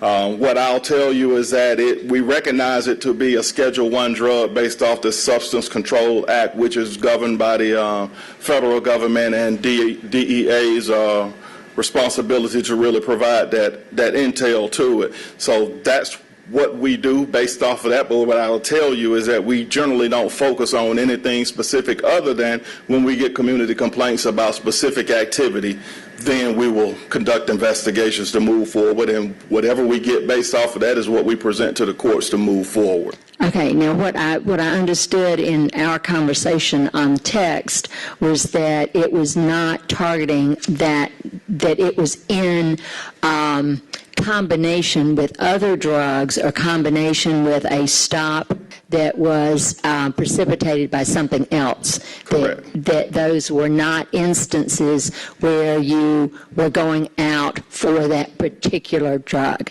That's correct. Okay, and again, this is not starting a debate. If any of y'all have any information you want this committee to know, we certainly want to get it. But I did want to hear that from the chief to y'all today. And we have heard your very, very poignant stories. So thank you for coming, and thank you for sharing that with us. Thank you, Chief. Thank you. Councilmember Waits. Thank you, Mr. Chair. I think it would be appropriate at this time to make the motion for a work session to have further discussion in the presentation surrounding Do legislation for work sessions, that can be a suggestion, but we're here for Chief Peak's presentation at the current time. So that is a suggestion. And also, Chief Peak, I wanted to talk about, it's my understanding that some sweeps occurred recently, the homeless encampments. So we've had some coordinated cleanups along with our partners to go out to encampments to bring some services to a significant number of individuals, and we were happy to find that there were many who did accept services. So with those, we were able to get them into temporary housing through our partnership. So we're certainly thankful, because we never, ever, ever intend for us to ever have any type of enforcement on people just because of them being unsheltered. We always want to provide resources through our HOPE team. So those were some great numbers. We still have a lot of work to do. And so what we continuously do when we see the encampments, when they're reported, then we get together, we gather resources, we go out to those locations and we offer those. But based off of the property where they are is where the legality gets into whether or not it can rise to the level of arrest. But that is the ultimate last thing that we ever try to do in these situations. And if we could get someone to move on off of private property or whatever the case may be, we'll try to do that. But in those cases where there are refusals, there are some times that we do have to utilize the system to do what we're really and truly taking an oath to do. So the call I received was with respect to individuals' personal belongings being tossed. And I guess my question to you is how do we do that in a way that still reflects a level of compassion and dignity, given the tough job that you're tasked with doing? Right. So what we generally do, they'll usually go in on the front end, and for those that can allocate or get their actual resources that are on scene, if it's safe, if it's clean, if it's nothing that's going to cause anyone to really and truly have a biohazard to deal with it, then we'll make that opportunity to remove it. But for those other cases to where if it may be too soiled or if it's from a public health standpoint that it cannot be around people, then unfortunately it may get lost in those situations. But we try everything that we can do to ensure that we make people whole when we're dealing with them. We're not trying to target or set people back anywhere whatsoever. And to the extent, I mean, we've had officers who've actually went into their own pockets and gone out to try to do things or replenish specific things just so that they can move on and be in a better situation. And Councilmember Waits? Yes, sir. Thank you. Councilmember Bond?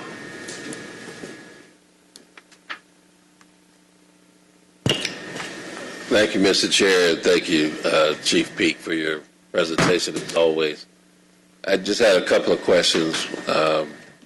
When you were giving your report, it's encouraging that the gun crimes are going down. And I'm sorry I might have missed it, but how are the rapes or aggravated assaults? How are they trending? So our aggravated assaults, they are, for this particular reporting week on this report, they were slightly up by 19%, and I like to give the raw number to say 51 versus 43. So we had about 8 more than we did the previous week. So that's a 19% increase. But when we look year to date, we're almost even. We're at 1% up. We're almost even to where we were. So, and then that's the number that I spoke of with the 28 days. So we look at 28 days, 4 weeks, and we'll compare it to the previous 4 weeks. So that gives us a 2-month window. And there's a significant decrease of 19% of that number. That's for aggravated assaults. For our rapes, that same 28-day is up 140%, but let me give you the numbers on that. 12 incidents versus 5. And in those 12 versus 5 incidents, there were incidents where people had relationships or knew someone, and it just went too far. And so at that point, they made a cry out to the Atlanta Police Department, and we investigated. And then the other key piece to it is it's not always just simply when we speak of rape. The laws changed a few years ago, so now things that weren't classified rape before is now. So that number really and truly just have to look at it and see what's really and truly happening.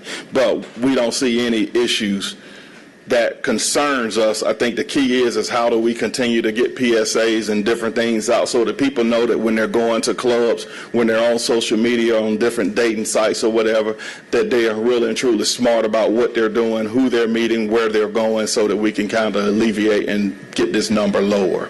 Have you all had any, I know during the pandemic, my office partnered with APD over the issue of domestic violence.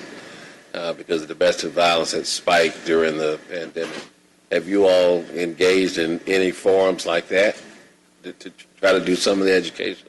So we have not here recently done anything on the educational sense. We were working with the Prosecuting Attorneys Council to really and truly look at a couple programs to implement within APD. So we're still working and trying to prepare that one. And really what happens with that from a domestic violence standpoint is that what we're trying to do is historically, an officer will go out, and if the person is not there and he can't actually make an arrest but probable cause exists, that report goes to a detective, and then they'll turn around and they will swear out a warrant once it gets to the investigative stage. But what we were really attempting to do is to have the wherewithal so that when that responding officer goes out there and he gets a statement from that person, immediately that officer has the availability through new technology to try to start focusing and see, let's get that warrant on the system immediately, so that if he's stopped a county over and he's just moving about, riding around because they've had an argument, then we can actually get him off the street a lot sooner and have some type of services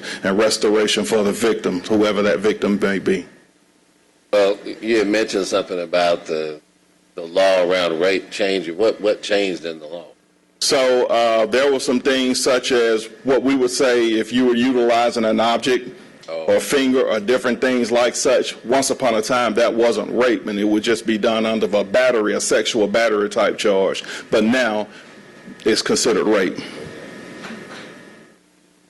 Thank you. Thank you. Councilmember Amos. Yes, sir.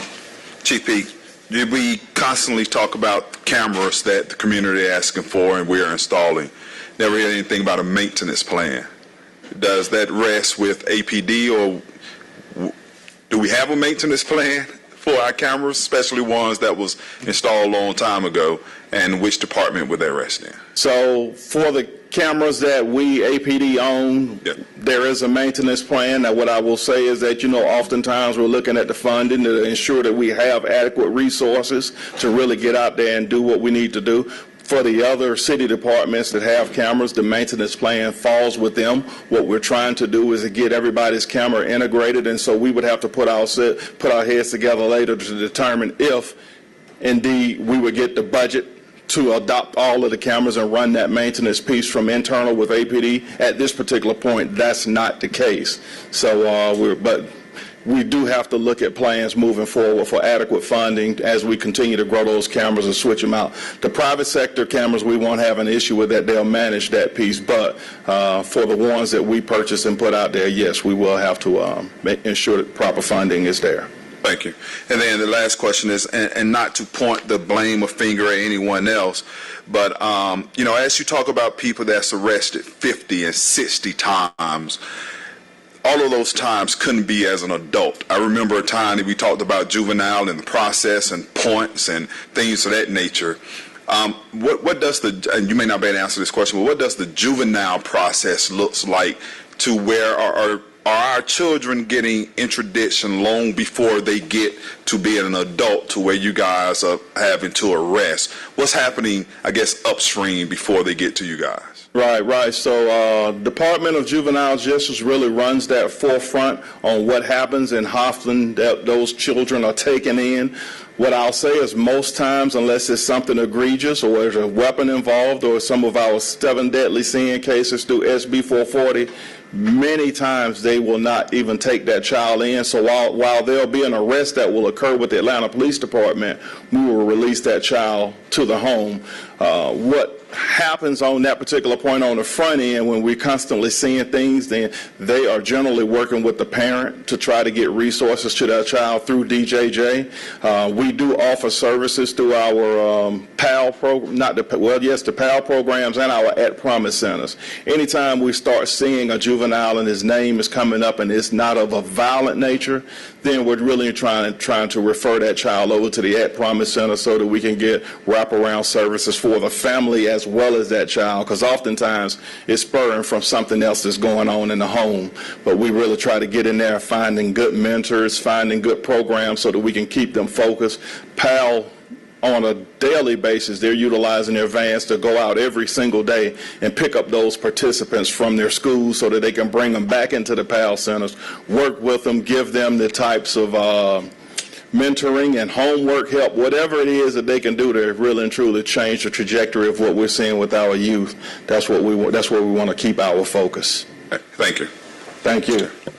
And just to quickly follow up on Councilmember Rams's first point, as far as the cameras, that's an issue that came up during the last term where APF said, hey, now APD is responsible for camera maintenance, and we allocated money, and $0 of it got spent for maintenance.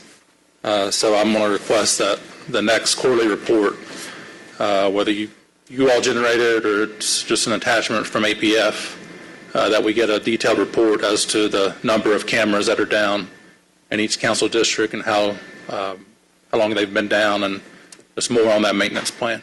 Yes, sir. Yes, sir. We copy that. We'll ensure that we follow up and get the information. Thank you, sir. Thank you. Next, Councilmember Overstreet. Thank you again for your presentation, as always. Since the last we spoke, I was privileged enough to go on a ride-along or a patrolling with Chief Shearbaum and also visit the behind-the-scenes over at the public safety headquarters, and I was pleasantly surprised at all of the different initiatives that you all have going on. It's particularly concerning the gang activity and what we're doing as a city to stay ahead of that and work in tandem with other law enforcement agencies to get to where we are now, heading in the right direction of actually having messaging towards our gang initiatives. And as I was very pleased with what I saw behind the scenes, and also how willing you all were to go into the community in my district in particular to areas and do pop-up walkthroughs, and they actually brought out the K-9 unit for me and everything for different areas where I would receive a lot of phone calls of business owners not being good community partners, what I would consider nuisance properties. We had pop-up visits that day, and on the other side, on the flip side, we also had great conversations with just community members. The chief was happy to talk to the children as they were walking home from school, and we noticed a few patrolling officers that were happy to see us just being out and about in the communities, and we stopped and talked with them about what they see all the time within the communities, especially around Adams Park area. And I just think that it was important that I put that vest on to walk around in the midst of the job that you all do all the time, as well as meet people behind the scene to talk about where we are with that.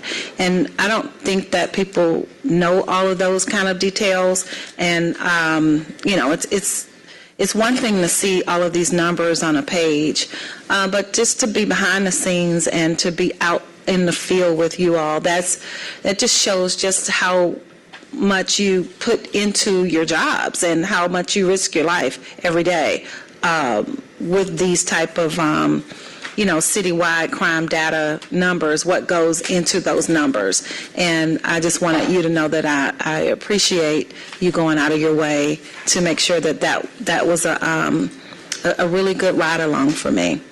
I didn't take advantage of that during my first term because I'm like, why are we putting on vests? And, that was in the beginning. But since COVID and since us having to make decisions about our budget items and everything, I thought it was extremely important that I really see what I'm investing in and, firsthand.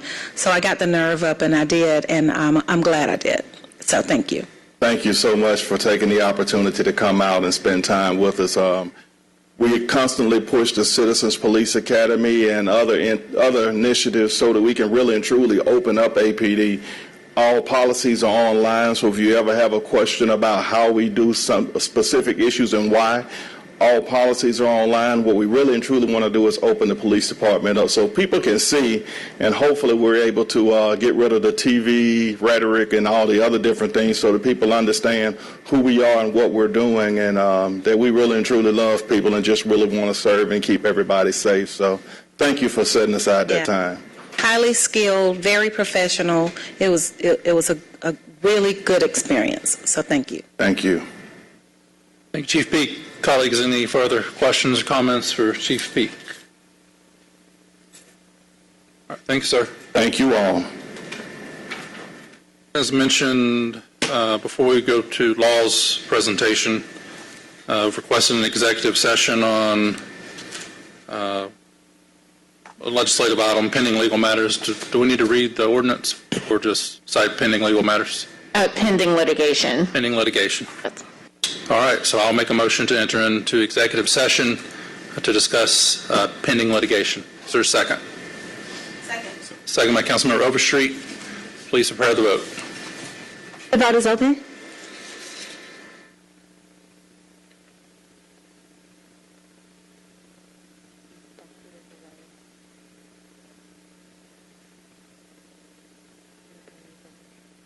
The vote is closed.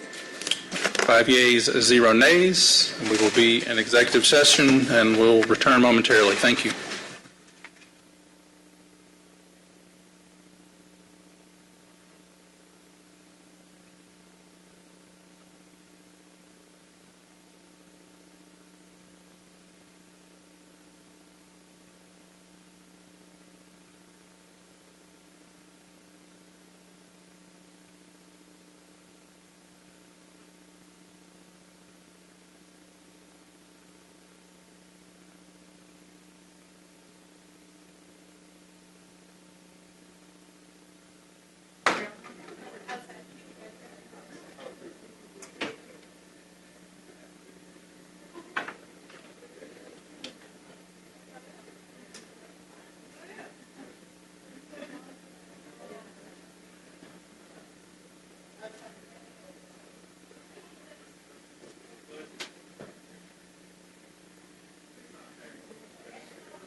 All right, I'm going to make a motion. We exit executive session. Is there a second? Second. Second by Councilmember Norwood. Please prepare the vote. The vote is open.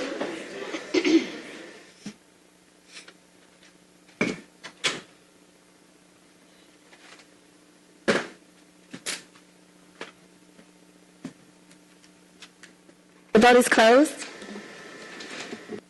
6 yeas, 0 nays. We have exited executive session.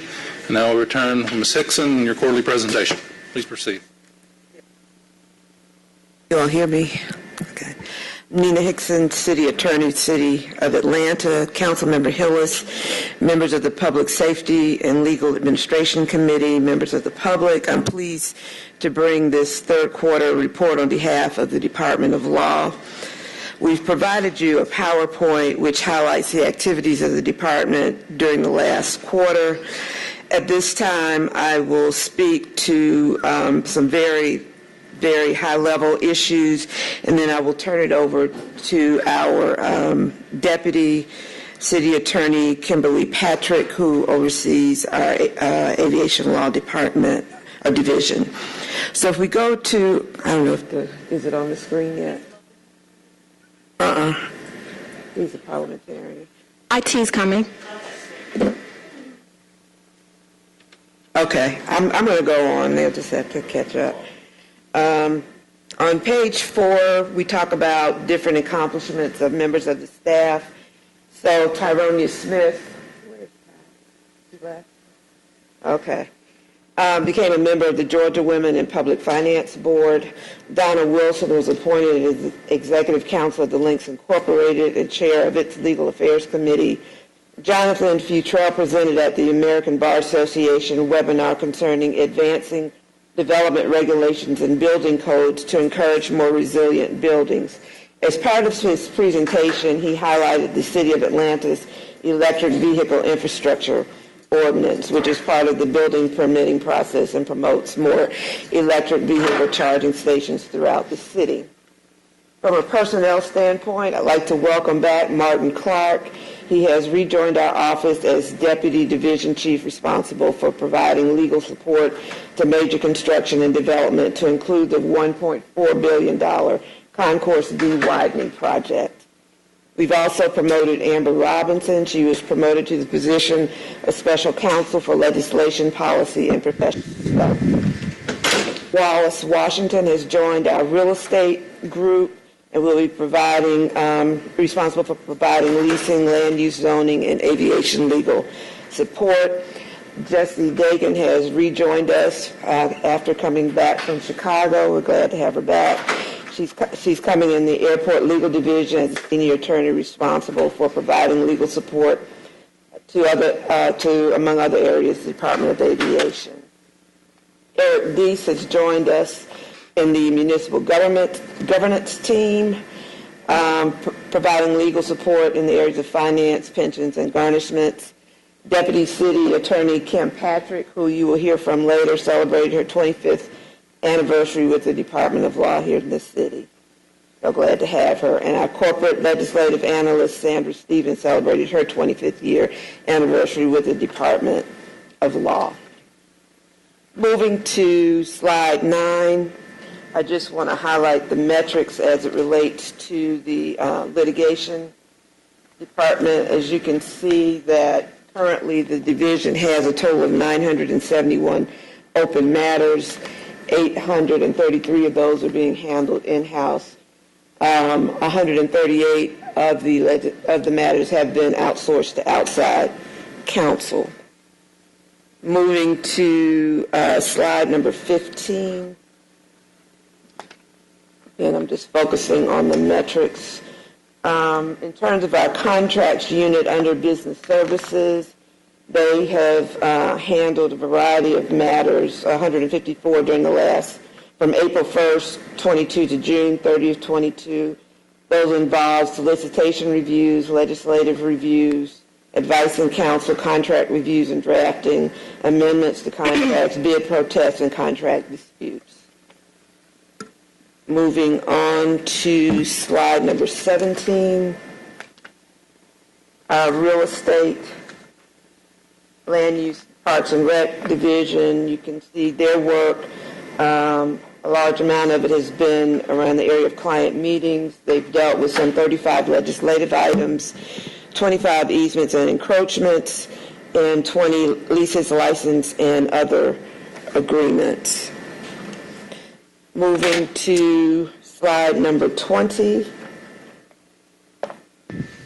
These are the metrics for the Municipal Governance Unit, which has handled some 320 client meetings, prepared 52 legal opinions, prepared, either drafted or edited 43 pieces of legislation, been involved in 5 special projects, and then on the side you'll see a listing of the work that they've done with regard to the boards, authorities, commissions of the city, having attended a total of 17 meetings during the quarter. Going to slide 26 for labor and employment.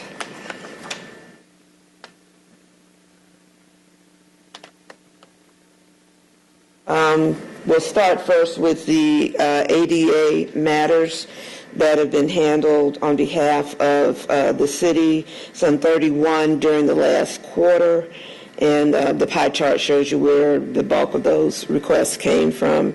You go to the next slide where we talk about general matters that have been dealt with regarding labor and employment, including the ADA matters. We've had disciplinary matters, EEOC matters, Fair Labor Standards matters, general matters, legislative review, policy review, terminations, and trainings. We have spent a great deal of time and effort in providing training to members of the city leadership as well as workforce in an effort to try to mitigate some of the losses as well as to try to prevent problems that often result in the past in us being in court or before administrative agencies. Moving to page 28 or slide 28, the Department of Watershed. You'll see during the last quarter they handled, in terms of legislation, 14 procurement related, 5 budget amendments, 8 IGAs or MOUs, 5 other matters, as well as 1 grant matter. Going to the next page, we talk about the handling of the Water and Sewer Appeals Board matters. There were some 240 requests received during that time. We've had 30 accounts adjusted as a result and had 86 hearings actually handled by that team during the last quarter. Moving to slide 30, we deal with the riparian buffer technical panel and the hearings that have been handled as well as the applications related to that. Moving to slide 36 for transportation.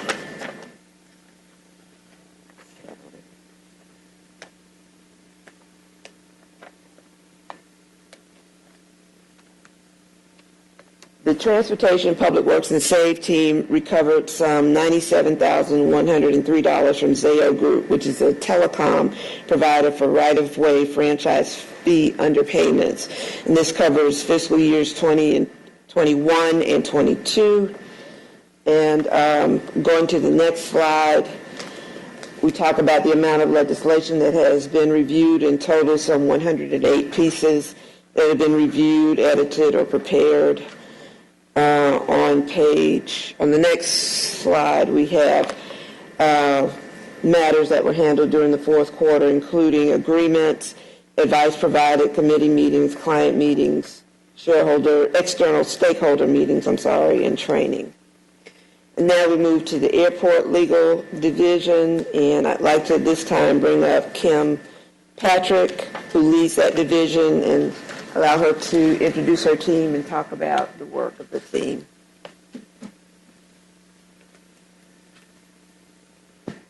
Good afternoon. My name is Kimberly Patrick, and I am the Deputy City Attorney for the Airport Legal Division.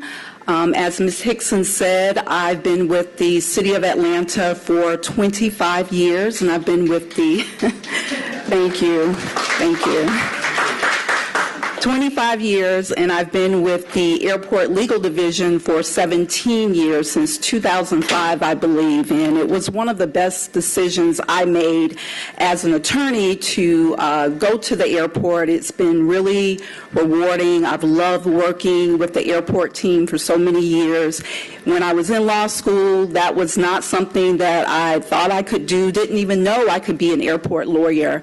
And so I love to let people know about what you can do as an airport lawyer.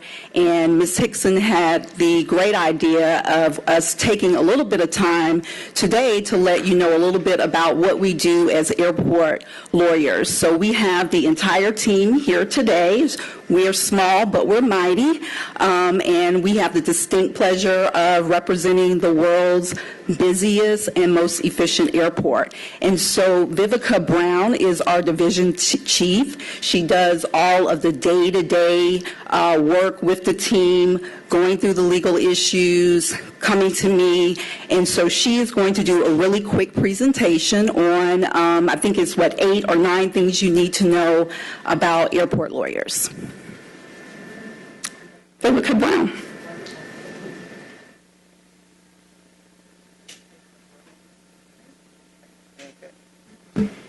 Good afternoon. I am very excited, actually delighted to be here. I'm extremely grateful to Ms. Hickson and Ms. Patrick. I'm going to take my mask off. I'm a little COVID paranoid.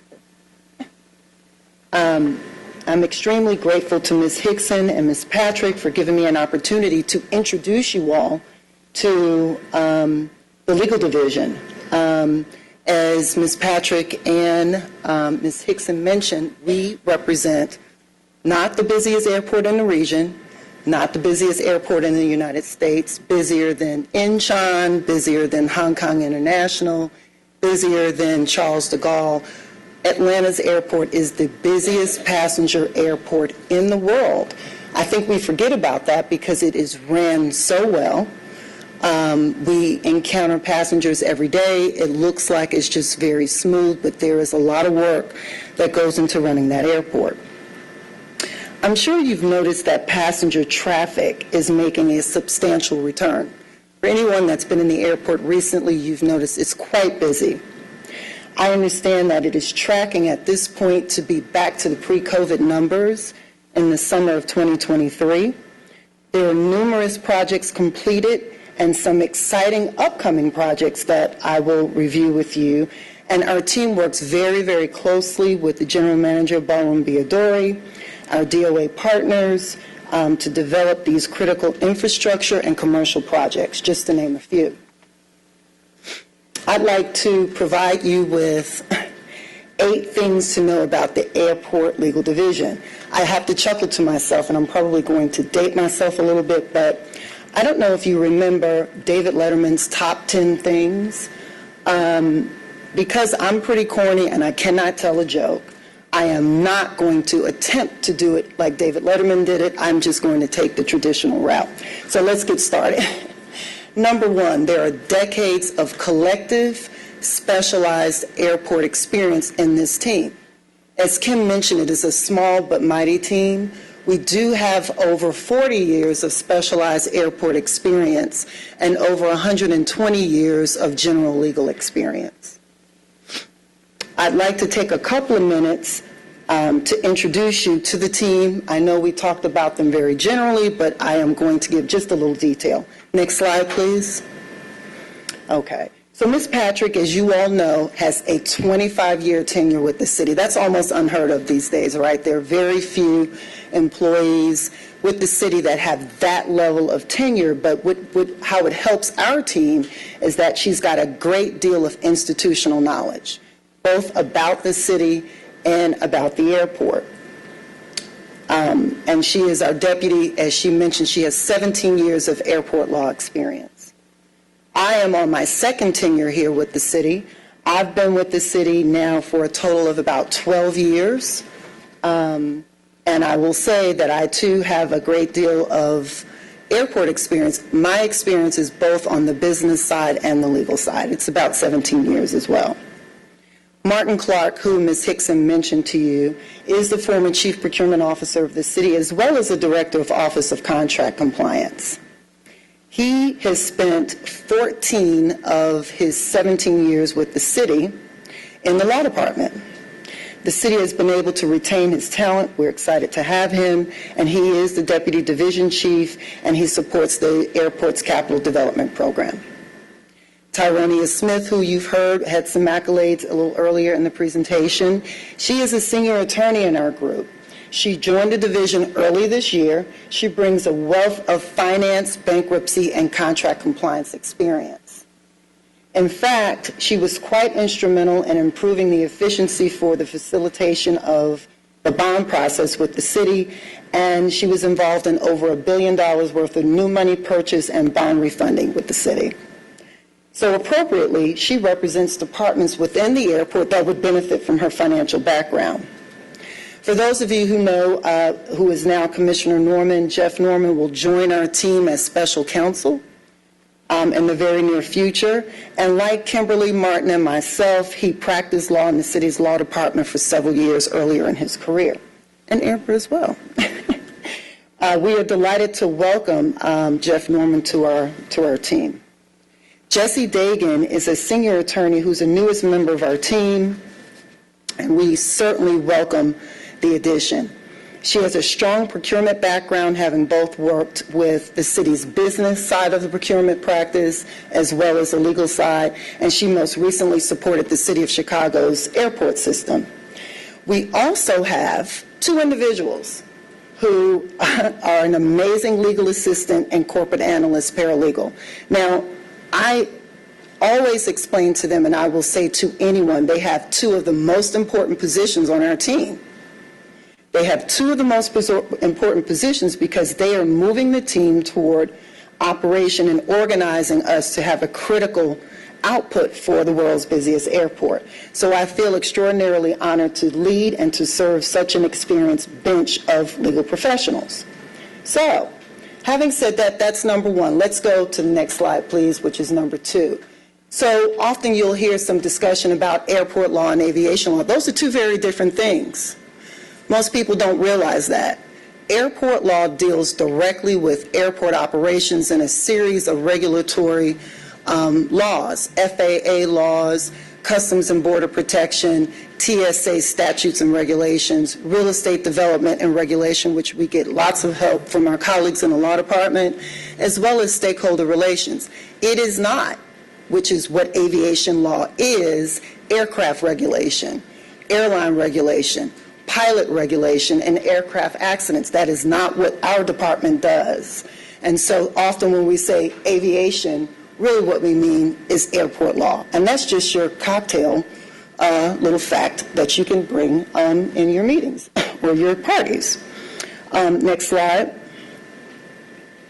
Airport law touches many, many areas of legal practice. We used a Rubik's Cube here to symbolize how many different areas that we're involved in.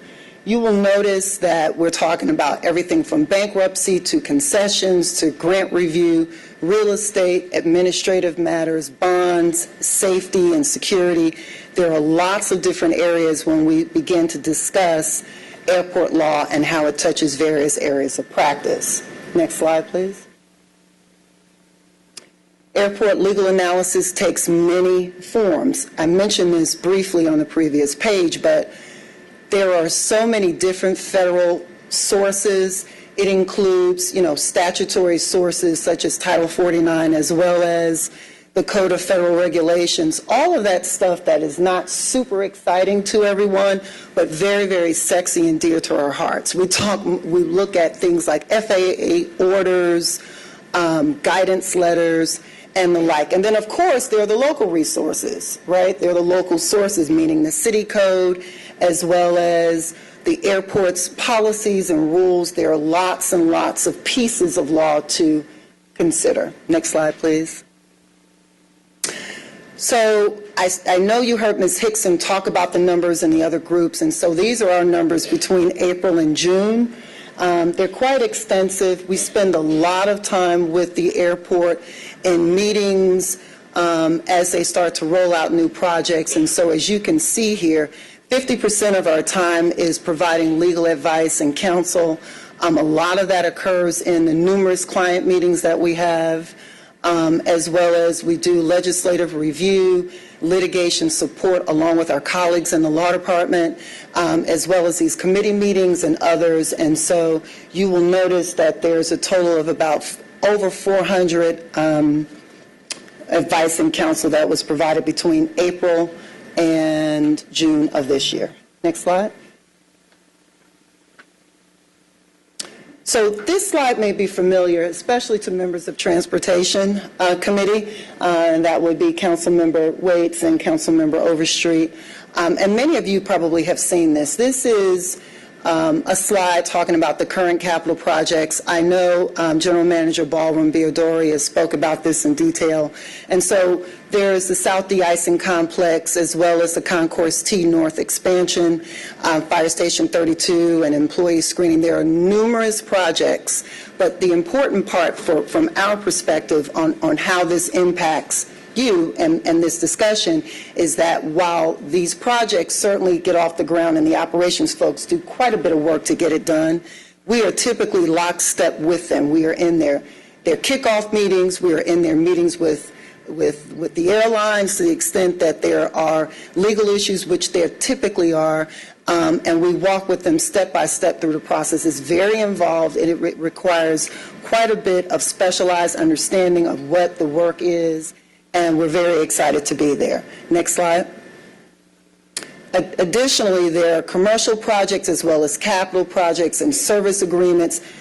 I mean, there could be, 15 or 20 projects listed there. And while those projects are pretty easy to list out, the work involved with them was not. And so our team would get involved with, again, writing legislation, reviewing contracts, some of which would stay within our team, some of which would go into the contracts group within the law department. We provide plenty of advice and counsel, sometimes on the same issues, said and asked differently several times, but we love our clients and we absolutely love doing this work. Next slide. And so a couple of upcoming projects, and this is number 8. This is number 8. So a couple of upcoming projects that you all are familiar with, the mayor's 5K race. So one would think, well, we put that together, there really aren't any legal contracts. There were quite a bit of legal issues. I don't know if you remember when this started several years ago, we had to make a plea to the FAA, talk to them about why there aren't any real legal impediments to doing this, work with the airport and with the FAA on the timing that this would occur, and now it is actually spreading across the country, and these 5K races are happening at airports all around the country.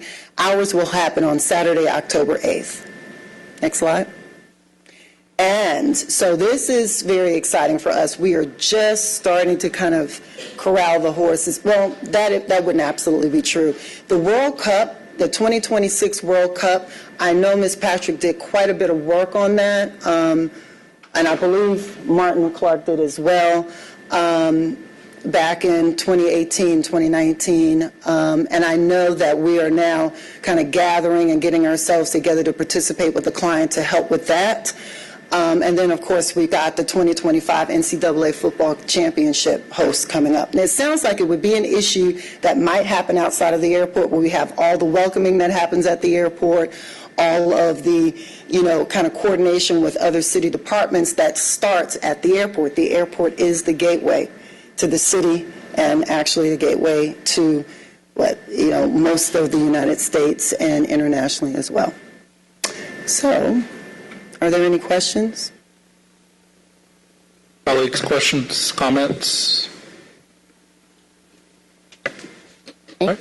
Thank you very much. I won't do the rest of the slides, but the remaining slides talk about our claims as well as our outside counsel spending, unless you want me to focus on that. But you all have our report. If there are any questions, I'm available to answer them or come back with answers. But that concludes our quarter quarterly report. Councilmember Amos, you're up first. Just very quickly, I didn't move fast enough, but just want to say thank you to the airport part of the legal team. Being a member of the security team for several years out there, even to the people that's running the race, know how many people we vetted in access control just to get on that runway.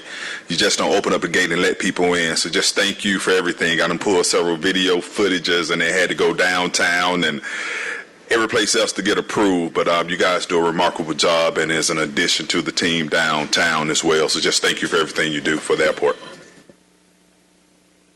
Questions, comments for our city attorney? All right, thank you, Ms. Hickson.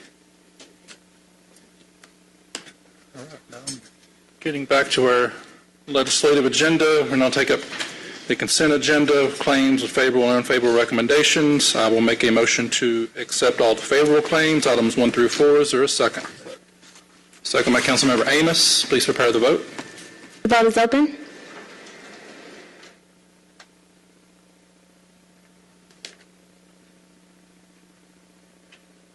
Please vote. Councilmember Boone indicates she's an aye. She's trying to get logged in. The vote is closed. 7 yeas, 0 nays. Those items are favorable. I'll now make a motion to adverse all unfavorable claims, items 5 through 47. Is there a second? Second by Councilmember Norwood. Please prepare the vote. The vote is open.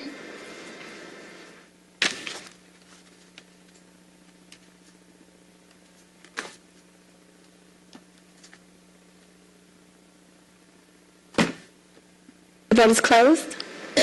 7 yeas, 0 nays. Those items are adversed. Moving on to our regular agenda and ordinances for second reading. Item number 1, please. 22-0-1696, an ordinance by Councilmember Dustin Hillis to amend Chapter 18, Article 1, Section 18-11, nuisance animals, to provide for the more reasonable and efficient enforcement thereof through the reduction of the amount of time which an animal must persistently or continuously make noise in order to be considered a nuisance, from 20 to 10 minutes, to provide that for purposes of the enforcement of the nuisance animal ordinance, persistently or continuously shall mean nonstop utterances for 10 consecutive minutes with individual interruptions or less than 20 seconds at a time during the 10-minute utterances and for other purposes. Motion to approve. Is there a second? Second by Councilmember Norwood. Please prepare the vote. The vote is open.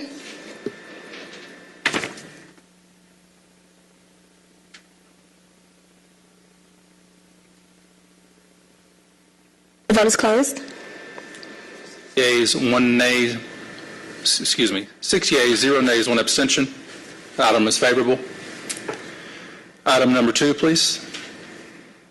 22-0-1705, an ordinance by Councilmember Marcy Collier Overstreet to waive Chapter 2, Article 9, Division 1, Section 2-910 of the City of Atlanta Code of Ordinances to ratify the City of Atlanta's grant application with the United States Department of Homeland Security for the FY22 non-competing continuation funding for the FY19 Securing the Cities program, to authorize the Chief Financial Officer to accept the award of the continuation grant funding, and to amend the FY 2023 budget in the amount of $950,000.00 to anticipate and appropriate grant funds from DHS, to authorize the mayor or the director of the mayor's office of emergency preparedness and his designee to enter into any required agreements necessary for the implementation of this award and for other purposes.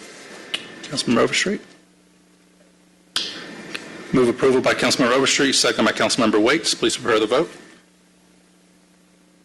The vote is open. The vote is closed.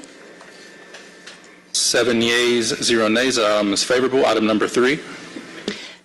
22-0-1711, an ordinance by Councilmember Antonio Lewis to amend the City of Atlanta Code of Ordinances, Part 3, Land Development Code, Appendix E, Atlanta Housing Code of 1987, Article 5, Section 56, Lien Waiver and Release, to ensure that the circumstances which would permit the constitutional waiver and release of such liens are properly reflected therein and for other purposes. I'll make a motion to approve. Is there a second? Second by Councilmember Waits. Please prepare the vote. Oh, excuse me. Councilmember Vaughn? Can someone just explain the ordinance? Robinson? Yes, good afternoon, Amber A. Robinson, City of Atlanta Department of Law. This ordinance amends the housing code of the City of Atlanta, which currently provides that the Atlanta City Council may authorize the waiver and release of liens imposed on properties in accordance with the judicial and REM process. However, that particular section of code currently does not provide any criteria under which would govern a decision by the Atlanta City Council to waive such a lien. And in accordance with the state's gratuities clause, the Department of Law felt it necessary that the language of this section be updated to ensure that any such waivers would be done in accordance with the gratuities clause. So it updates the language to provide that such liens may be waived where the ownership of the property at issue will be transferred to the City of Atlanta to be dedicated for public use or for present or future use by the city and for any purpose deemed necessary by the council. So this isn't we're waiving these liens when the property is being transferred to the city only? Trying to understand. Yes. So that the city receives substantial benefit for the waiver of the lien. Okay. All right, thank you.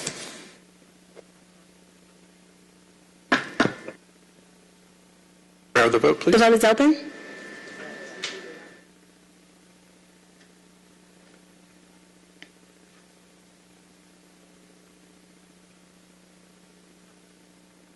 The vote is closed. 7 yeas, 0 nays. The item is favorable. Moving on to resolutions. This item will also move to CDHS for approval. Item number 4. 22R4043, a resolution by Councilmember Keisha Sean Waits requiring the City of Atlanta to commission an independent appraisal of the Atlanta City Detention Center to determine the true market value of the building and property in order to make informed decisions regarding the highest and best use of the asset and funds allocated to operations at the site and to identify funding for the creation of a center of equity as suggested in the final feasibility report of the Reimagining ACDC Task Force and for the purposes. Councilmember Waits. Thank you, Mr. Chair. This is something that's come before us before. I'm just going to simply make the motion to approve this. Is there a second? Second by Councilmember Boone. Please bear the vote. The vote is open. The vote is closed. 5 yeas, 1 nay, 1 abstention. Item is favorable. Item number 5, please. A resolution by Councilmember Keisha Sean Waits, as amended by Public Safety and Legal Administration Committee, authorizing the mayor or his designee to repurpose the Atlanta City Detention Center into a separate diversion and crisis support center to include mental health, drug, and alcohol treatment services, space for nonprofit service providers, space for a warrant clearing center, space for job training facilities, low barrier sheltering, and offer transitional housing, and to name the center the John Robert Lewis Center for Equity and for the purposes. Member Waits. Motion to table, sir. Motion to table. Yes, sir. Okay. I'll second that. Please prepare the vote. The vote is open.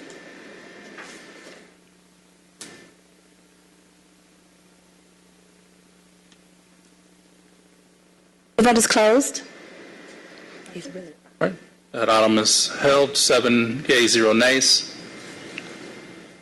Item number 6, please.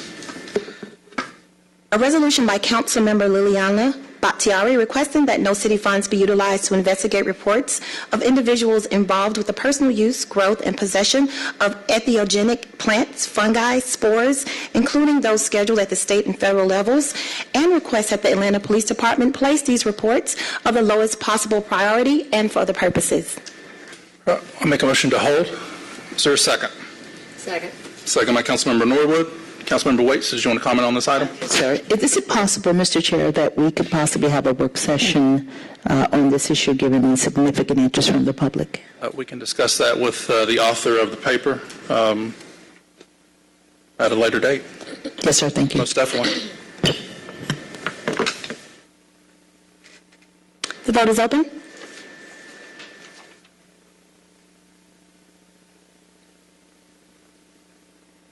The vote is closed.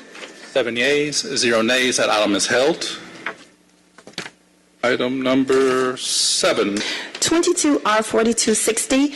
There is a substitute which changes the caption. Make a motion to bring forth the substitutes. Is there a second?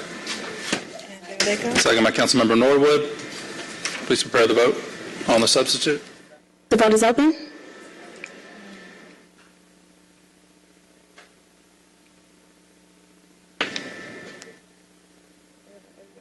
The vote is closed. It's favorable. Substitute is before us. A substitute resolution authorizing the mayor or his designee to enter into Amendment Number 1 for Special Procurement Agreement SPS 1200617 with In-Court LLC Collection Services pursuant to Section 2-1191.1 of the City of Atlanta Code of Ordinances for the collection of bonds, fees, surcharges, and to provide electronic processing services to the Department of Corrections and for other purposes.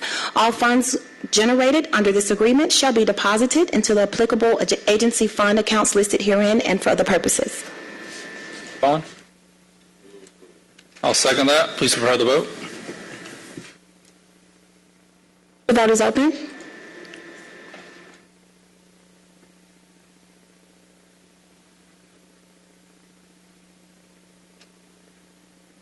Please vote. Thank you. 7 yeas, 0 nays. That item is favorable on substitute. Item number 8. 22R4261, a resolution by Michael Julian Bond requesting the Atlanta Police Department of Aviation and the city auditor deliver an audit of APD facilities under construction at the airport for the next 4 years, delivering the final audit report to the Public Safety and Legal Administration Committee and for other purposes. Member Bond. Move approval by Councilmember Bond. Is there a second? Second by Councilmember Waits. Please prepare the vote. The vote is open. The vote is closed.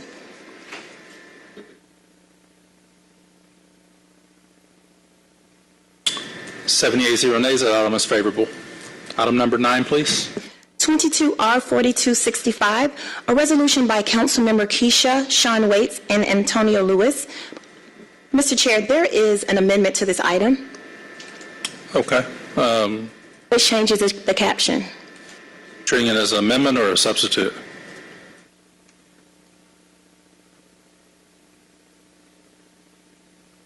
And I've been given a new piece of paper, so that would seem to indicate a substitute. We can treat this as a substitute. Okay. I'll make a motion to bring forth a substitute. Is there a second? Second. Second by Councilmember Norwood. Please prepare the vote.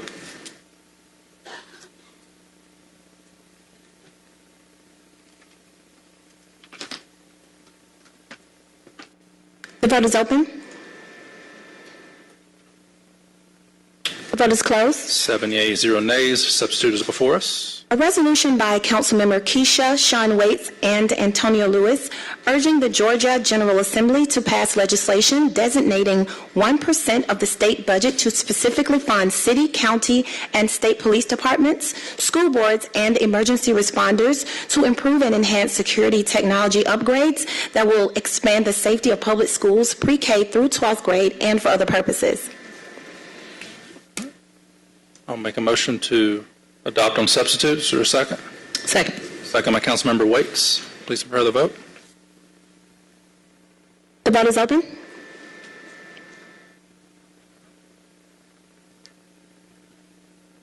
Please vote.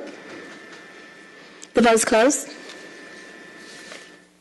7 yeas, 0 nays. Item is favorable on substitute. Colleagues, that does bring us to settlements. I'd originally separated item number 15 out because it was the item we had the executive session on, but if there are no issues, we will include that in our block of settlements.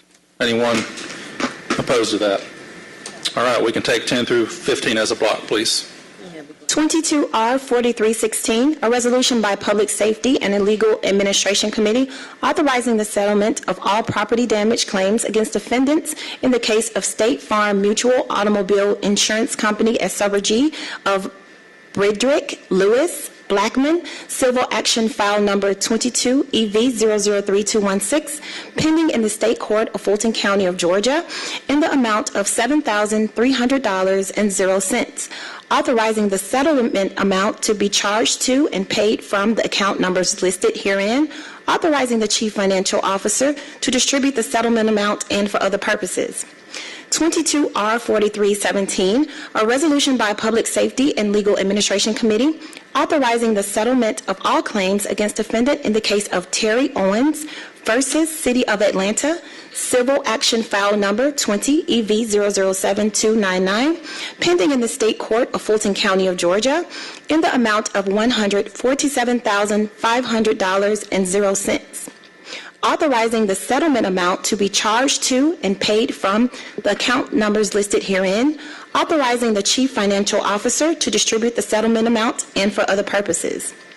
22R4318, a resolution by Public Safety and Legal Administration Committee authorizing the settlement of all claims against defendant City of Atlanta in the case of State Farm Fire and Casualty, Dedrina Steele versus City of Atlanta, civil action file number 21 EV005498, pending in the State Court of Fulton County of Georgia, in the amount of $6,473.47. Authorizing the settlement amount to be charged to and paid from the account numbers listed herein, authorizing the Chief Financial Officer to distribute the settlement amount and for other purposes. 22R4319, a resolution by Public Safety and Legal Administration Committee authorizing the settlement of all claims against the City of Atlanta in the case of Carl Jones versus City of Atlanta, civil action file number 2021 CV349079, Fulton County Superior Court, in the amount of $160,000, authorizing said amount to be paid from the account numbers listed herein, authorizing the Chief Financial Officer to distribute the total settlement amount and for other purposes. 22R4320, a resolution by Public Safety and Legal Administration Committee authorizing the partial settlement of claims against defendant in the case of Felicia Harvey and Tyquan Gregory versus City of Atlanta, civil action file number 21 EV003539, pending in the State Court of Fulton County of Georgia, in the amount of $150,000.00, authorizing the settlement amount to be charged to and paid from the account numbers listed herein, authorizing the Chief Financial Officer to distribute the settlement amount and for other purposes. 22R4321, a resolution by Public Safety and Legal Administration Committee authorizing the settlement of all claims against the City of Atlanta in the case of Lisa Germain, City of Atlanta, civil action file number 2020 CV331372, Fulton Superior Court, in the amount of $2,750,000, authorizing said amount to be paid from the account numbers listed herein, authorizing the Chief Financial Officer to distribute the total settlement amount and for other purposes. Make a motion to approve items 10 through 15 as a block. Is there a second? Second, Boone. Second by Councilmember Boone. Please prepare the vote. The vote is open. The vote is closed. Items are favorable, 7 yeas, 0 nays. Brings us to the end of our legislative agenda, I do believe. Yes, Mr. Chair. Questions, comments, well wishes?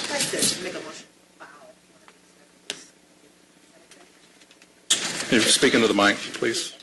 Mr. Chair, I'd like to make a motion to file a piece of legislation. May I read the number? Yeah, what's the legislation number? Yes, sir. Item number? Sure, 22-R-3866. Item number 21. Councilmember Waits? Correct, yes, ma'am. Okay.